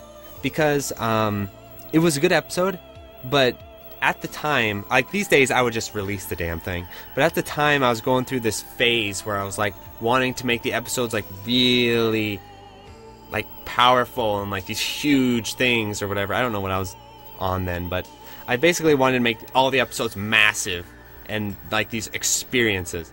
And so I was like, this episode's only like an hour and 10 minutes long, so I don't want to just release it. I want to like add something to it. So I recorded Shmupception and the greatest shmups of all time. So I added this whole single segment that I recorded myself, going over the greatest shmups of all time list. I really like that segment. And then this is the episode that chronicles the death of the original Electric Underground Discord. So the original Electric Underground Discord closed, like, I don't know how long before recording this, like 4 or 5 days before I recorded this. Yeah, and so I talk about what the hell happened in this episode. So it's got like 3 parts. It's got like the story of the Discord closing, it's got my interview with them, and then it's got my me going over the greatest shmups of all time. Kind of a crazy episode, but I actually really like it. So yeah, Shmupception, it's a massive episode. And this is just a notification of my first guest spot on the Shoot the Core cast. So the reason why I made this little notification, has a cool little song on it, is there's nothing here, it's just a song. The reason why is because at the time I had like no Twitter presence, I had no YouTube presence. I made a huge mistake in investing in SoundCloud. Basically, I killed all my episodes by doing this. It's basically my biggest regret of my online content creating career is using SoundCloud. The reason why is because I built up a fair amount of like listens and plays on SoundCloud and on like other platforms and stuff like that. But they basically were in a void, right? Where I couldn't convert those plays into anything else. I couldn't build on them. So what would happen is I'd release them on SoundCloud, and then like 3 weeks later, I'd release them on YouTube. And you can just go back and look at my YouTube numbers. Like the episodes have like 10 views and stuff on YouTube. So when I'd release the episodes on YouTube, it would get like no views or anything like that. So YouTube would basically not flag them, but basically algorithm them as like garbage. So my podcast episodes are basically dead on arrival on YouTube. And so, like, what I wish I would have done and what I'm doing now is I'm releasing the episodes first on YouTube. This is why people do this, by the way. I'm releasing them first on YouTube so they can get a healthy amount of listens and plays. It doesn't have to be all, but a healthy amount. That way the YouTube algorithm says, okay, people actually care about this, I'll keep that in mind, and doesn't, like, kill it. And then I release them in audio form like a week later for convenience. Like, that's what I should have been doing, but I was doing it backwards. I was releasing everything on SoundCloud first, building up the plays on SoundCloud, and then gutting my YouTube content. So that sucks. But anyway, the reason why I made this SoundCloud announcement is because I actually had more influence and more outreach on SoundCloud than anything else. I had it more. My Twitter was like 40 people, you know, my YouTube was like barely any, I think it was like 100 people or like 60 people. It was tiny. And my SoundCloud was the biggest thing. So that's what I was like, well, if I want to reach out to people, I actually have to use my SoundCloud. So that's why I created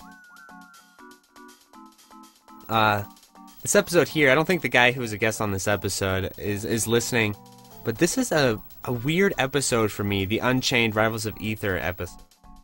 So this was my period. People talk to me about this. I think I've mentioned this on Discord a few times, where people talk to me about, hey, why don't you like reach out to other communities and stuff and like work with them? So all throughout the early, like the first year and a half of the podcast, basically up until the past 6 months, that was like goal number 1 on my list, was to create interactions with other communities to try and create crossover. So I did that with the Frame Savers. That kind of panned out, but it also died because they died. So it didn't really work out that well. I tried it with a bunch of other things that just fell through. And then I finally got a crossover with the Rivals of Aether, because I play Rivals of Aether, my friends are really into it. And so I was like, oh, this could be like a cool crossover, right? Because we're both niche communities, and I'm really into Melee and Smash games, so this could be like a really cool crossover. So I did the interview with the guy, And it seemed like when we did the interview, it seemed like it went really well. If you listen back to it, it's like, yeah, this is really great.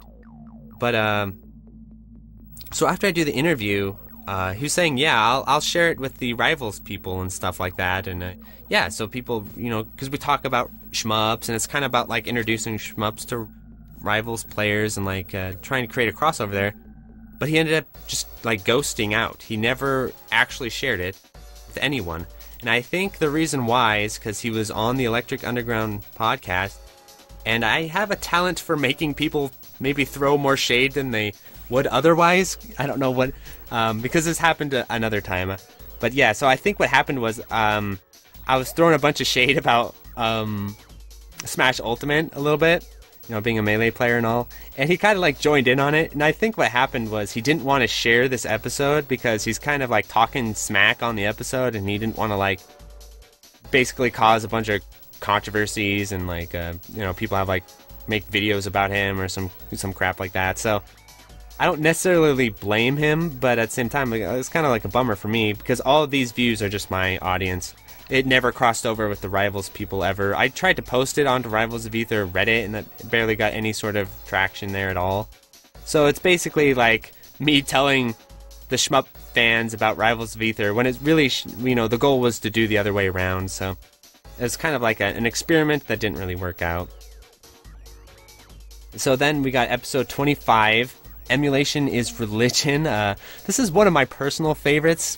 This is one of my few solo episodes. Yeah, I don't think I did another solo episode. This one was like half solo because I did the Greatest Shmups of All Time solo mode, but I had the interview half. But I don't think I had any other solo episodes. No.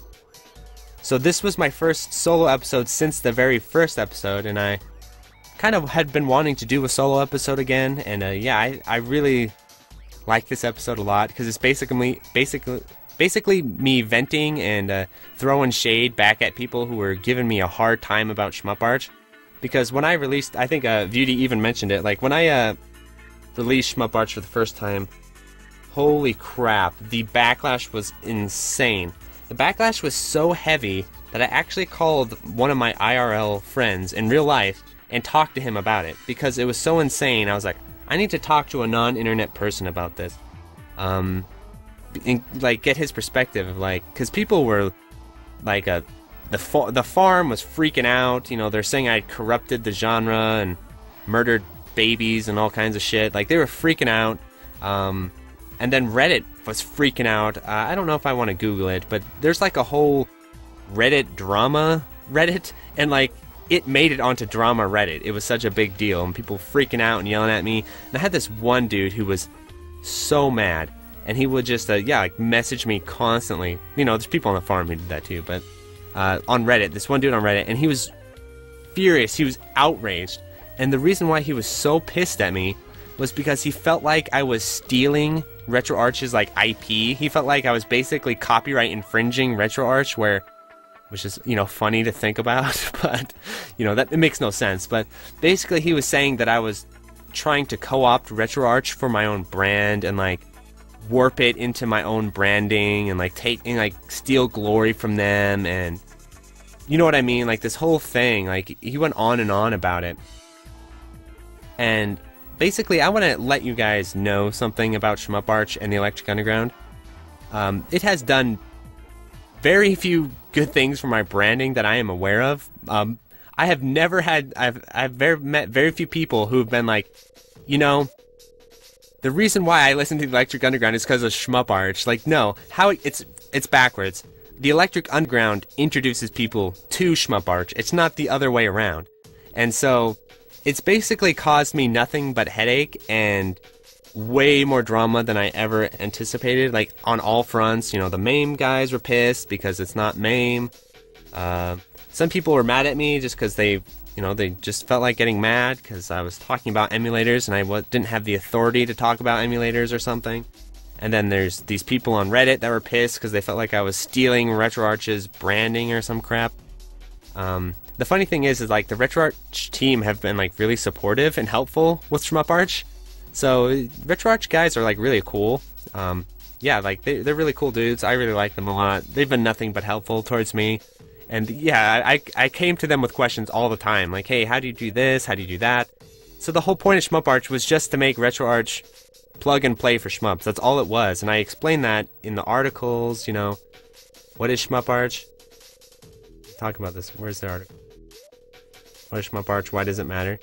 Like, I explain all that in the article, that this, what it is, that I'm not stealing RetroArch's IP and taking credit for creating RetroArch and all this crap. But holy crap. So anyway, I love this episode. I enjoy on a personal level because it's me basically throwing shade at these guys, kind of like low-key, but also kind of justifying myself and playing it up, right? It begins with like One-Winged Angel and stuff like that. I thought I did that. I choose all the music in the podcast like thematically. Like every single song, unless it's, I think maybe in the later-ish episodes I don't do it as much, but especially in these episodes, every single song has some kind of messaging to it or some kind of purpose. And so I chose like One-Winged Angel because there are people acting like I was destroying the world or something. So this is an episode that I really enjoy. Episode Emulation is Religion. And then this is my first anime review. I really like this one a lot. So this stuff these days would not make it onto the podcast SoundCloud because I would just upload it to my YouTube channel. But at the time, my YouTube channel was basically nothing. No one watched it. It got no traction at all. So I created a SoundCloud podcast episode type thing for it. So it's kind of cool. I might follow up on this in an actual video on my YouTube channel. Yeah, so then we get into, so this was like the end of what I kind of think of as like first year and a half, or the first year of the Electric Underground. This is just a lot of shit happened between this episode, or the Emulation is Religion, and the Zero Rangers Prometheus. This is like when every single day for me was just Drama City. I just had people yelling at me every single day, people mad at me every single day. Like, this was definitely the point where my second time where I thought of just quitting the podcast entirely. This time around, because I was just so fed up with all the bullshit drama.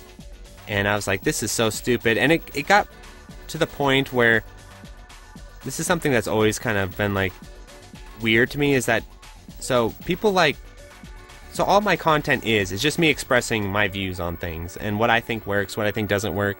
I'm just being blunt and honest. That's the whole point of the podcast.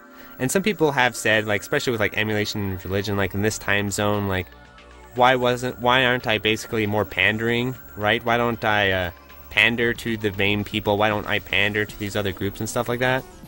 And it's basically, I'll tell you why. It's because in my real life, I am a professional and I have to, pander to my real life, right? In the real world, I have to pander and compromise and be a professional and be that type of person.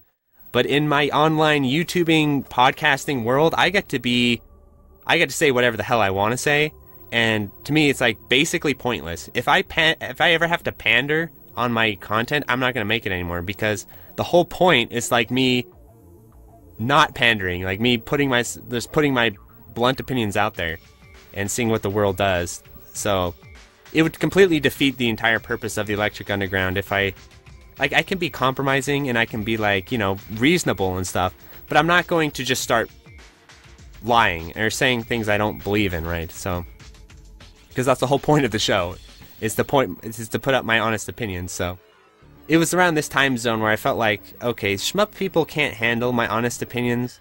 They're too sensitive. They're too wrapped up in their community and all this stuff. They're too backwards. And so maybe this is just the end. I was kind of thinking about that in this sort of area. But I kept going. That's going to be a theme of this retrospective, is I just kept going. Mostly because, this sounds cheesy, but mostly because I had built up some fans that I felt did genuinely love the content. And I was well, am I really going to, let... It felt to me, I know this isn't probably statistically true, but it did feel to me 80% of the community hated me, and 80% of the people just wanted me to go away and shut up. That's how it felt to me, but I was there is that 20 I don't think that's statistically true at all. But, you know, when you get 80% of your feedback is people yelling at you, that's how it feels. And so I was like, well, there's this 20% of people who love my stuff. So I'm just going to start making it for them and, you know, F the rest of them. So this is where I start to enter my more feisty period, what I call it, right? Which I'm still sort of in. Where I just start, you know, I start getting a little more feisty than I was. Like, if you listen back to the early episodes, I'm like such a sweet little teddy bear. Like, I'm so nice and so naive to the internet. And, you know, especially my first guests, too. They're all such nice dudes, right? Like, Shmup Master's nice, Eaglet's nice, Game Boy Guru's nice, EX Mosquito's a nice guy, Cloudy's a nice guy, Eaglet, you know, like, all my guests are, like, the nicest dudes, which makes sense, right? Like, the nice people would be the ones to come on your podcast. It makes sense.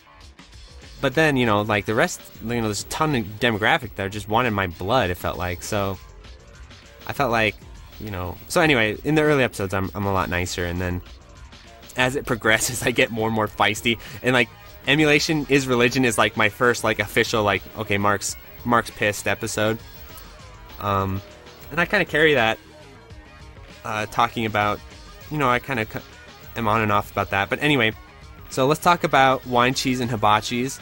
Oh, I'm glad to see this thing's picked up. This was another episode where I felt like, I kind of did the episode a disservice with the titling again, where I got a little too esoteric, but it looks like it's kind of picked up. So Wine, Cheese, and Hibachis, that's referring to Stunfest.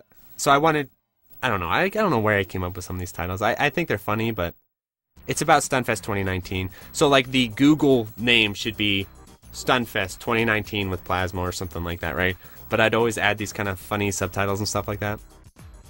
Really good episode. It looks like people are starting to listen to it, but yeah, I really like the way this episode went. It kind of felt like this was the first episode, especially after Emulation is Religion, where I felt like, okay, now I'm like professional now. Now I'm like, I'm good. I'm a good podcaster now. And then I got Plasmo on, and, you know, Plasmo's been a guest before, like, I think twice before.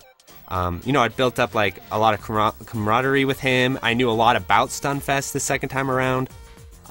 So I felt like, okay, this is, like, where I'm, like, really on my game. So I'm really proud of this episode. I think it's really good. And then, I don't know if they're in the chat. I'm really proud of these two episodes. And this was the first time I decided, okay, I cannot do these 3-hour episodes anymore. Like Smupception and 2018 in Review, where I had those massive episodes. The thing about it is, the longer the episode, it's not exponential, but it feels that way. Like, so for like an hour-long episode, I swear it takes me like 3 or 4 hours to edit. An hour-and-a-half episode, it takes me like 7 hours to edit. And then those 3-hour episodes, it felt like 15 or 20 hours. Like, it was a lot of time editing those episodes, because I was a little less refined with my editing, but I was also way more picky at the time. Like, I went syllable by syllable, you know, editing stuff and stuff. So yeah, it was a massively time-consuming process. And so with this episode where I break it up into two, is the first time I was like, I can't do this anymore. I literally cannot do this anymore. I cannot spend 15 hours editing episodes. So I'm breaking this in half. So that's why it's broken in half. And so these are my interviews with Kiwi and Moglar. I'm glad I got them early, right? Because this was before, you know, they were on the rise for sure, tearing shit up even then. But, I mean, look at it now. Moglar just broke 500 million in Ketsui. He's on the fast track to getting the Western record in the game. Like, Pazzy, he's right on Pazzy's heels. He's going to get it. And then Kiwi, at this rate, I swear he's going to get like a world record in Mushi. He's coming up with all these crazy auto fire strats and shit. Yeah, both I feel like shmup prodigies. Even at the time, like, even when I first saw them, I was like, okay, these guys are insane. And it's crazy because these two joined after me. So it's like the first pair of players that I was like kind of around longer than they were, where everyone else, you know, I was the new guy. So check these episodes out if you haven't checked them out. They're really good. Just kind of basically talking about how they got into shmups, their philosophies on them. Moglar and Kiwi, they might be in the chat. Major shmup homies for sure. Yeah, I love these episodes. Oh yeah, and I've been watching. I started doing like anime themed some of the thumbnails. Some of them, I don't think all of them. Okay, just those. Because I was watching a bunch of anime time, and then I'd watch Blood Hunter or Vampire Hunter D Bloodlust, and I was like, I'm just gonna put them in the thumbnails because I feel like it. So, and then here's episode 28. Yeah, so this is the episode with Frenetic. Some people don't know this episode exists. Some people have asked me, hey, when are you getting Frenetic on the show? And I was like, I did. He's on the show. Here it is. So this was the episode that I finally got all the SGG Weekly crew on the podcast. I got them all. So collect them all, right? Gotta catch them all. And Frenetic, I was really happy to get him on. He's such a cool dude. And I feel like we share a lot of sort of views on shmups. And I've actually had people compare me to him even before interviewing him and stuff. And it was really cool to hear that he was a fan of my content. So a little bit of like a, I don't know. I don't want to say dream come true. That's a little bit of an exaggeration, but it was a cool moment, right? Yeah, I think this is a really cool conversation. Yeah, I guess people are checking it out. So this is actually really funny. The fan appreciation episode, the charity episode. So if you're a fan of the podcast, you probably realize this never happened. Where is the charity episode? It never occurred. And the reason why is no one ever was interested. Yeah. So I guess it could officially happen, but it's been way too long now. But yeah, so I had this idea to do a Q&A episode. I was like, oh, I should do a Q&A episode. But I was also like, hey, I want to do something for charity. So let's do like a charity Q&A episode. But no one was interested. I never got any sort of donations or anything, so never happened. But yeah, I guess that's that. KZ, are you? I think KZ, you still alive? Yeah, I know I'm going on a little bit, but anyway, let's take a look at the chat real quick before I finish this up. Hey, it's Plaz. Hey, Plaz, have you been tuning in for the episode, or when did you join? Oh, you guys are talking about important stuff. But anyway, so I'll go on. KZ is still alive. I see him in there. So this is KZ's episode, The Sleeper Hit. I know KZ felt like coming on to the episode that he, wasn't going to be this big draw or anything like that. How the shmup community always wants like pre-established people, which is kind of true, right? Like if you're a newer person, especially I definitely felt that way. Being a newer person in the scene, I got a lot of warm welcome from people, which is cool, but there's still a lot of people who, especially when I first joined, didn't respect me at all, and were pretty rude to me just because I was new. And so this is a really cool episode. The reason why KZ especially gets this episode is because he made a remark on my original Discord that was like so true that I remember it almost verbatim. He said basically, so he joined my original Discord at its height, when it was definitely the most popular, and we had a bunch of super players in there. It was popping off. It was huge, at least for me anyway. It was a really, it was like the prime time of that original Discord. And when he joined, basically at that point, it was so like popping off that like newer people were starting to get kind of ignored. It's kind of like, yeah, whatever, dude. And he mentioned that, right? He said something about like, I feel like if I'm not a super player, I can't remember the wording, but if I'm not a super player, people don't really care what I have to say or something like that. And I was like, yep. Yeah, I know what you mean. Yeah. And that really, like he really hit the nail on the head there.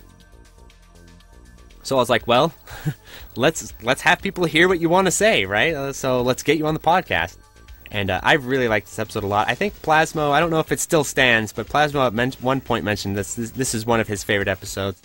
I think it's really good. I think KZ always undersells himself as far as being a presence on the microphone. I think he's really, really good. So yeah, I'm happy to have this episode. I think it's really cool.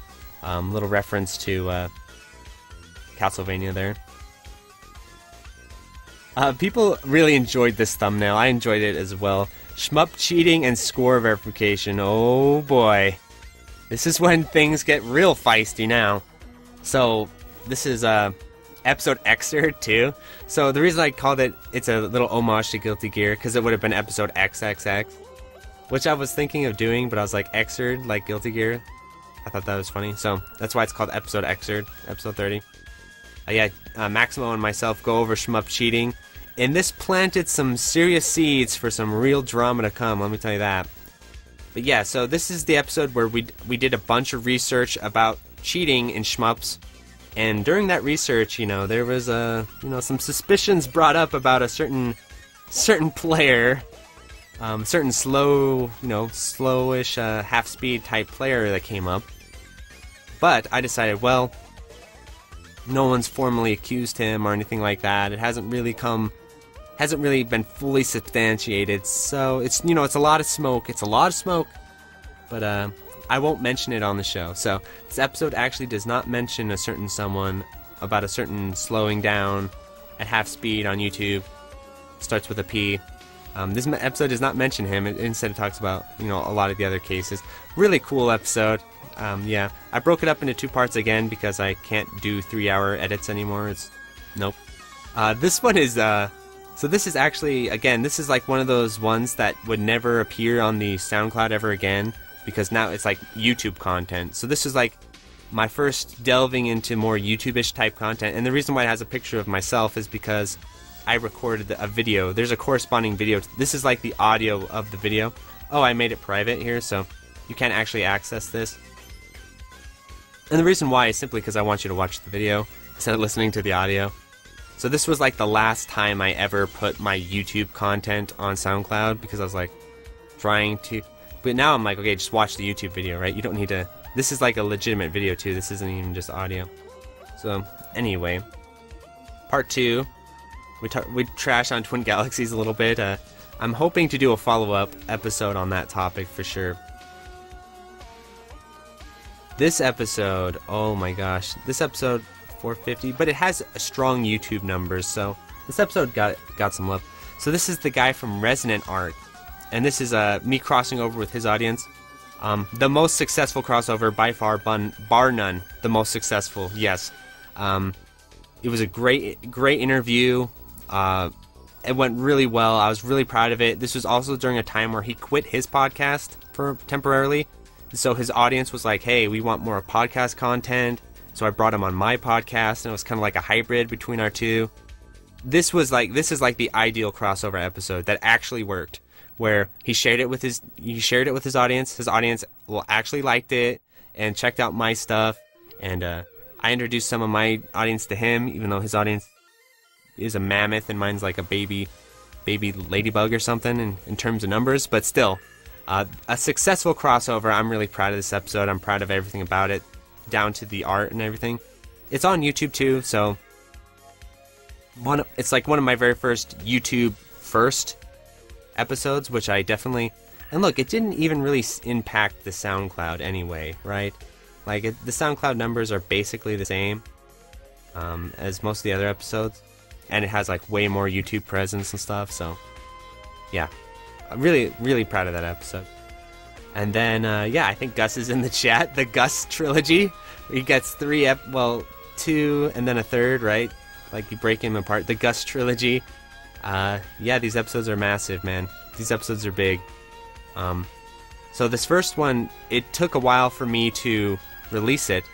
And the reason why is because, like, we recorded it, I think, like a month before I released it or something like that.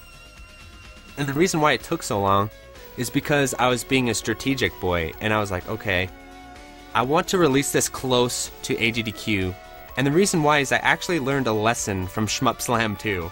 So what happened with Shmup Slam 2 is that I announced Shmup Slam 2 in November of last year, and let me tell you how much response that November announcement got. I announced it in November, and for, Leap Day, so for like 3 or 4 months in the future, because everyone was telling me after Shmup Slam 1, because Shmup Slam 1 was literally, I thought of it and I announced it like the next day, because it had a short window to happen, and so it came together and happened in that window, but a lot of the feedback was, oh, you need to give people lots of time, you need to give them like months and months to prepare themselves for Shmup Slam 2. I was like, yeah, that makes sense, right? So they can have time to practice and get prepared and all that kind of good stuff. So I announced Shmup Slam 2 in November. There's like no response. No one responds to it. It's basically might as well not have been announced.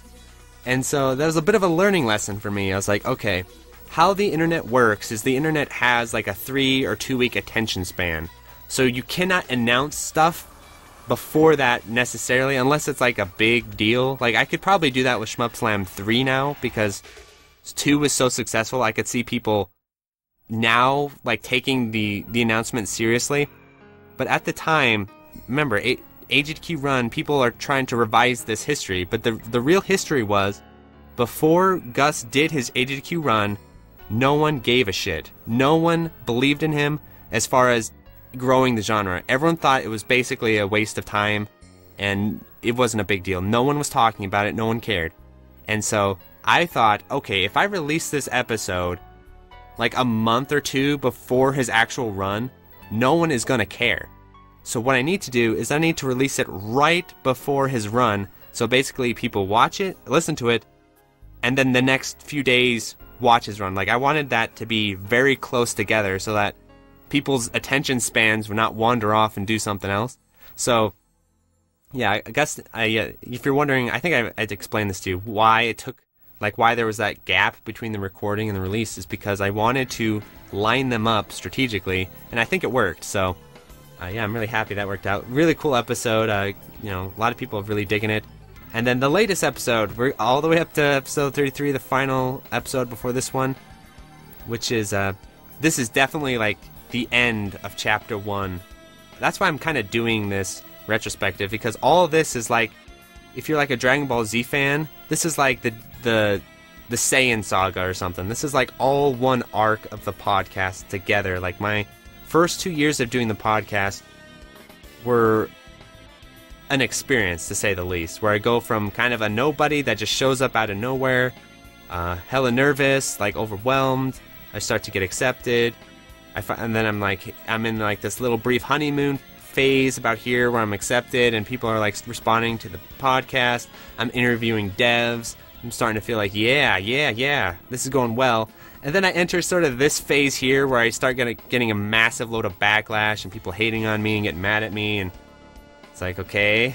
And then I start getting feisty, and then I continue to be feisty. I stir up drama with the cheating. Not actually these episodes themselves, but not too long after, there's the Pericles situation where I make that video about it, where I'm just basically reporting on the situation, by the way. I was not the one who created it. I was just merely reporting on it and following through. But yeah, I definitely, if anyone got the hammer, I definitely did about that. But I also ended up being right? The dude deleted his channel and disappeared. So I think that's as much of a confirmation as you're gonna get.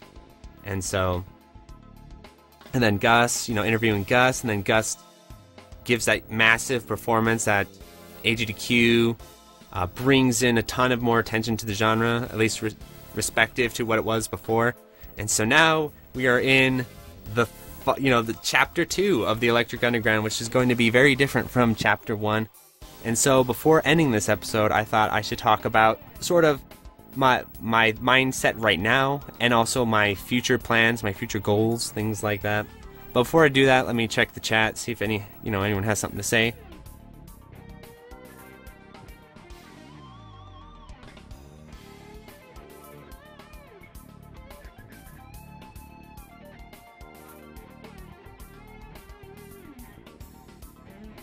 I think there's some kind of thing going on in the chat as I'm rambling on about the podcast. I think so. Oh, really? So Gus's first episode was the Stunfest 2019, which makes sense because he was at Stunfest 2019, so yeah, I'm glad he listened to it.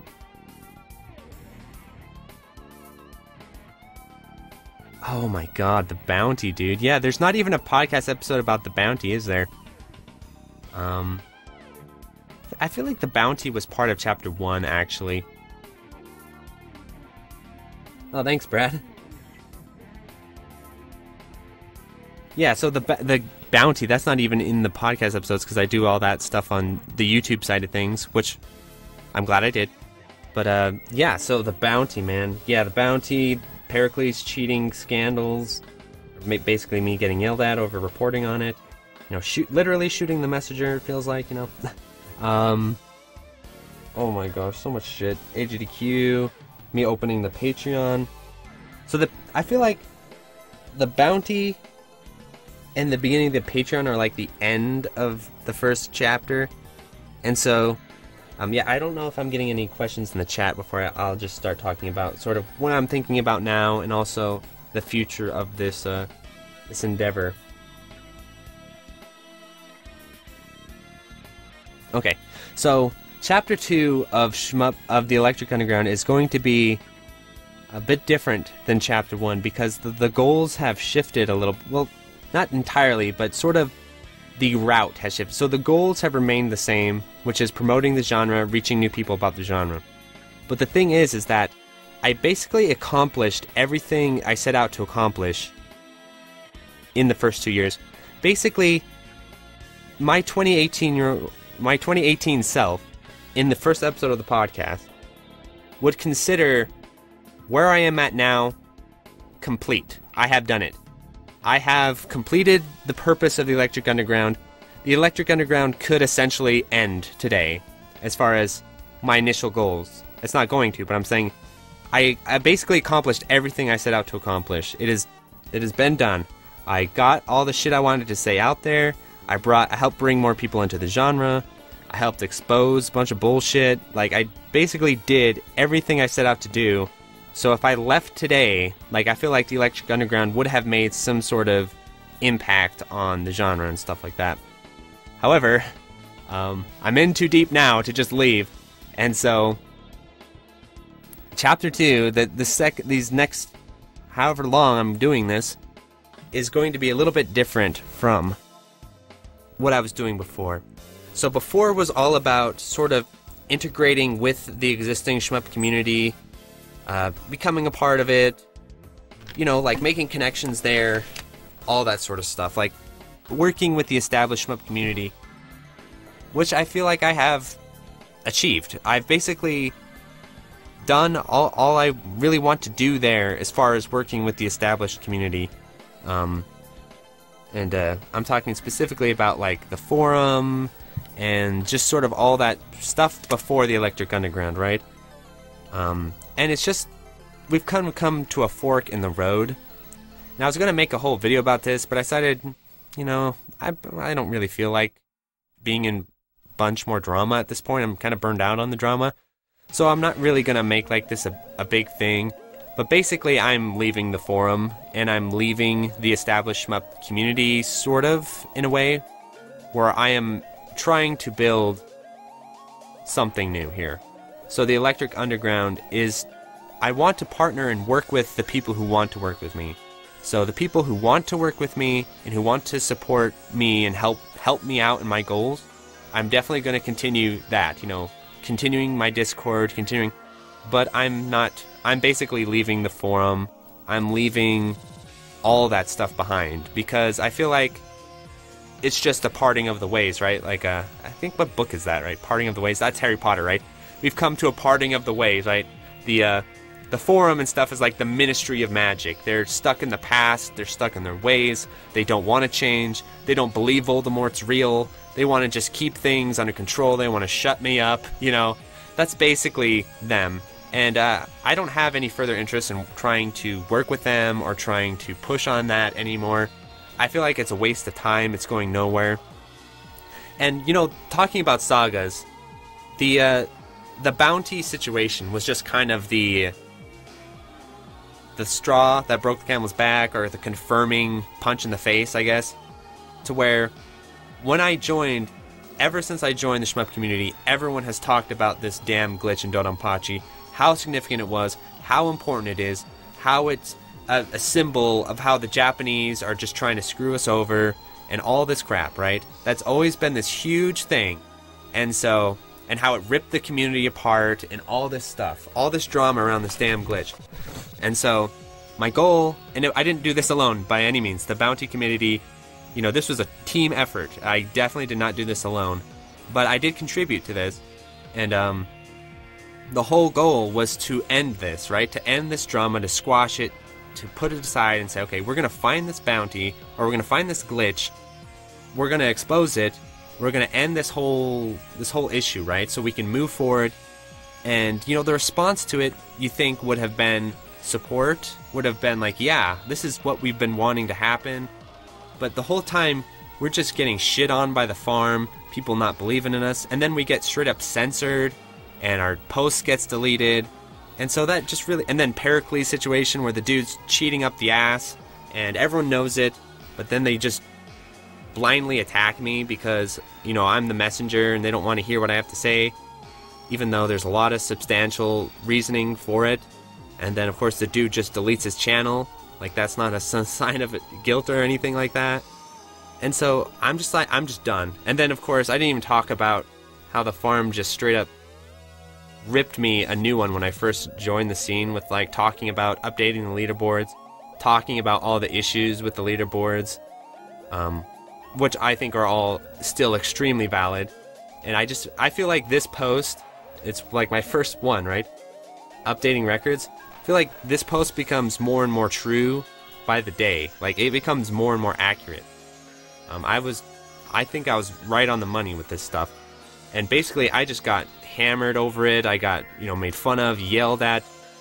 One dude just harassed the shit out of me, sending me angry messages every single day. It was just bullshit. And so, okay, I'm getting fired up. But yeah, so I'm done with the forum. I am done with this whole... I'm done with all of these people. I'm done with this whole old school attitude and all this stuff. And so I'm moving away from it. So chapter 2 of the Electric Underground is the new shit now. I'm doing my own stuff. I'm building my own leaderboards. I'm building my own things. I'm hoping people are going to be helping me along the way. Shmup, you know, the Discord is going in a different direction. Like, it's just, now we're going in a different direction. And so where this leads, I don't know, but I'm kind of thinking about it like, ideally, this is sort of like Speed Demo's Archives and Twin Galaxies, where the farm is definitely Twin Galaxies. And hopefully the stuff we do in the future, which may not be necessarily my website, but I can at least help contribute to a new website or a new project. I just feel like we need to move in a different direction, and I need to personally, because, like I said, especially, you know, during these past, you know, like, the past 3 or 4 months, I wanted to quit every single day. Every single upload, I just wanted to make it my last, you know, like, I'm sitting there typing the episode descriptions, and I'm like, I just want to type in there, okay, this is probably going to be the end, because I'm just so tired of it. I felt like I was just getting hammered all the time, and going nowhere, too. That's how I felt, so I decided, okay, I'm done. So you'll notice, episode 33 never came out on the farm, and it never will. I'm never posting there again. I'm done. So that's going to be the next chapter of Electric Underground, and I've talked about it in my videos too, where I'm going to try and diversify things a little bit. I'm definitely still going to be very shmup-centric, of course, but I'm trying to sort of build something new and move in a different direction than what I was in the first chapter, where I was basically trying my best to work with the existing shmup community, and I basically met the people who want to move forward, and I've met the people who do not want to move forward and who want to remain in their ways. And so that's it, basically. You know, I don't think there's any sort of changing that at all. The farm is not going to change, and I feel like every post I make there is just enabling it, is just perpetuating it when it needs to. You know, I need to be investing in something different, investing in something, you know, that's supportive, not destructive. So that's the future of the Electric Underground. You won't be seeing me on the forum. Don't send me messages on there, because I don't log into my forum account, other than occasionally when I need to use it for like really random things like this stream. But anyway, that is the episode.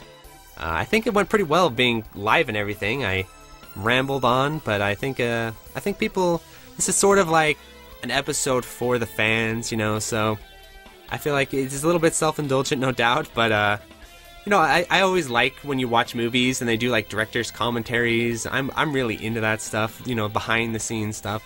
So I feel like for the hardcore fans of the show, you know, all 6 of you, or however many are, 12 of you, I don't know, but you know, however many there are of you, that's what this episode's about. It's basically for people who wanted an update or behind the scenes of what's going on with my content.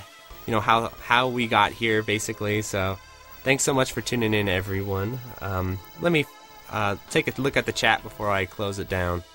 So, any final remarks before I end the episode here?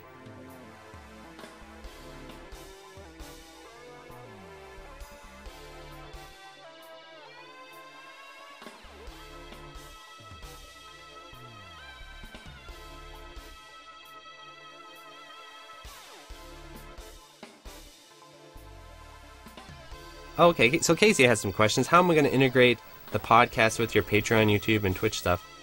Great question, Casey. So the podcast will continue. It's sort of like my bread and butter. It's my main... Like, I love podcasting and stuff. I really enjoy doing it. And the cool thing about the Electric Underground is that it's me, right? It's not like a lot of other podcasts like the Frame Savers where one host leaves and then the shit, it's like not the same anymore, because where the Electric Underground is literally me with guests, and the guests rotate. And so, you know, and I've planned on bringing on new people, just as I always have. So the podcast will remain going. It's just been a little bit of a break from it, and it's simply because I needed a break. This entire 2 years, every single episode I was like, I need a break. But just because the way things kept going, like, opportunities kept coming in, and I couldn't take a break, right? It was like, okay, no, I need, you know, like, this person's coming on the show, I can't take a break here. This person's coming on the show, I can't take a break here. And then I would have, like, and then there's also, like, my own doings, where I'd be like, I'd get an idea for a spin-off episode, like, oh, I should make a Rivals of Aether episode, or, oh, I should do an episode on Evangelion, or... So... I'm just taking a little bit of a break, but obviously not. I'm recording an episode right now, so it's only been 1 month. So a massive break is 1 month. I mean, that's really not that long. Some podcasts are 1 episode per month anyway. If you go through my episodes, you'll see that they're like almost every 2 weeks on the dot. Like I was really good about that. And so yeah, they'll continue. Maybe it'll be like once every 3 weeks, or I'll just pile them all out all at once. I have no idea how I'm going to act, but the podcast will definitely continue. Basically, the reason why I'm not going to do any in the near future is because I'm doing something that's basically a 4-part episode, which is the history of Cave. This is going to be an attempt at like a big project, something huge, right?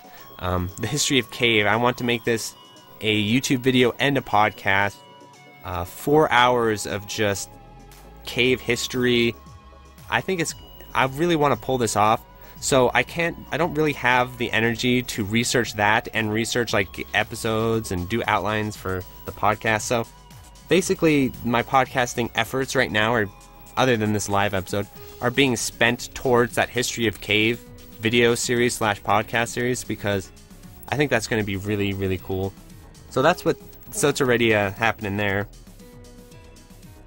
As far as with my Patreon, so I talked about this a little bit earlier, but I'm not going to have Patreon exclusive content because I don't like that. So instead what I'm going to do is I'm going to start doing live chats on my Twitch, actually, but also let my patrons choose topics, and I'll talk about them during the live chats. So it's kind of like a hybrid between topic videos and like a live Q&A type thing. I think that would be a really good thing going forward, because it's like discrete amount of time, so I don't have those like massive time commitments like the topic videos, but at the same time it still allows for people to have me like interact with their ideas and stuff, which is super important to me. So that's what I'm gonna do. I'm aiming to start doing that in May. So April, I'm just kind of like figuring out what I'm doing right now. So I hope that answered your question.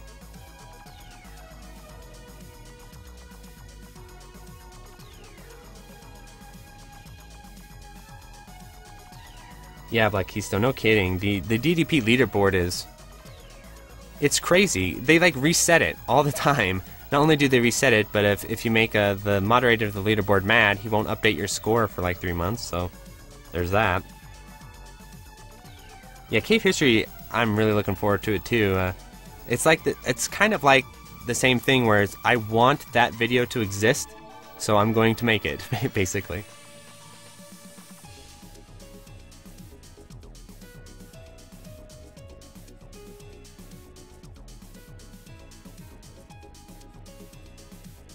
Oh man, that's a very high level analysis there, Embering.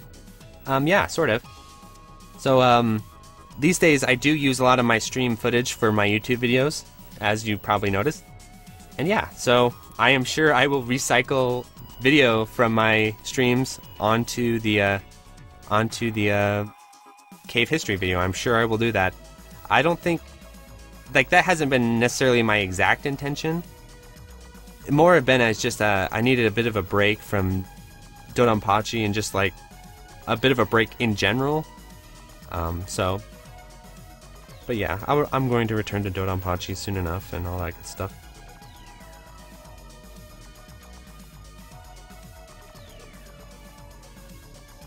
Alrighty, any other questions before I end the stream? I got 30 people on here, that's really cool.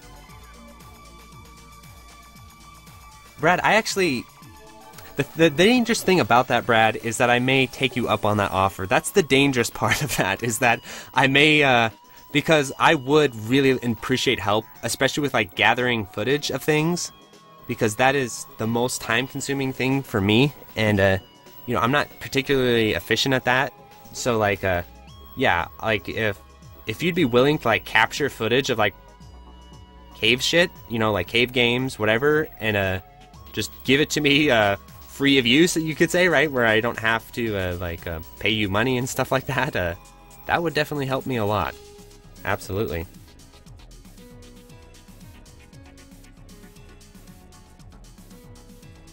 Yeah, Gus, I know. I need to, like, I have no idea what happened with the channel. So if people don't know, in my Discord, I got a lot of the resources off there, and there were people in the Discord. I made it so people could help me with information. And it was working really well, and I have a bunch of the information off there that I've compiled into a document. But the channel is like broken. So when you go onto Discord and click on the channel, it's just like loads and none of the information comes up. I have no idea why that happened at all. Other than Discord can't handle all the knowledge, right? So I don't know what to do necessarily about that. I mean, I could just delete it and or make a new one.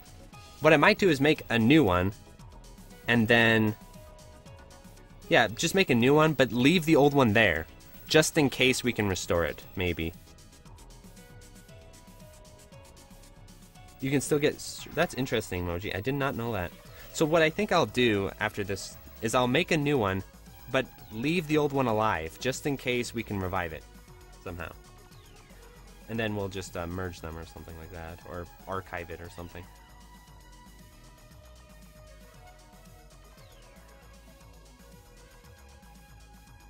Good morning, Plasma Blood. Yeah, it's morning for you, it's late for me. But I'm a creature of the night, so it's still like in my prime time before I go to sleep. You know? I still got another 2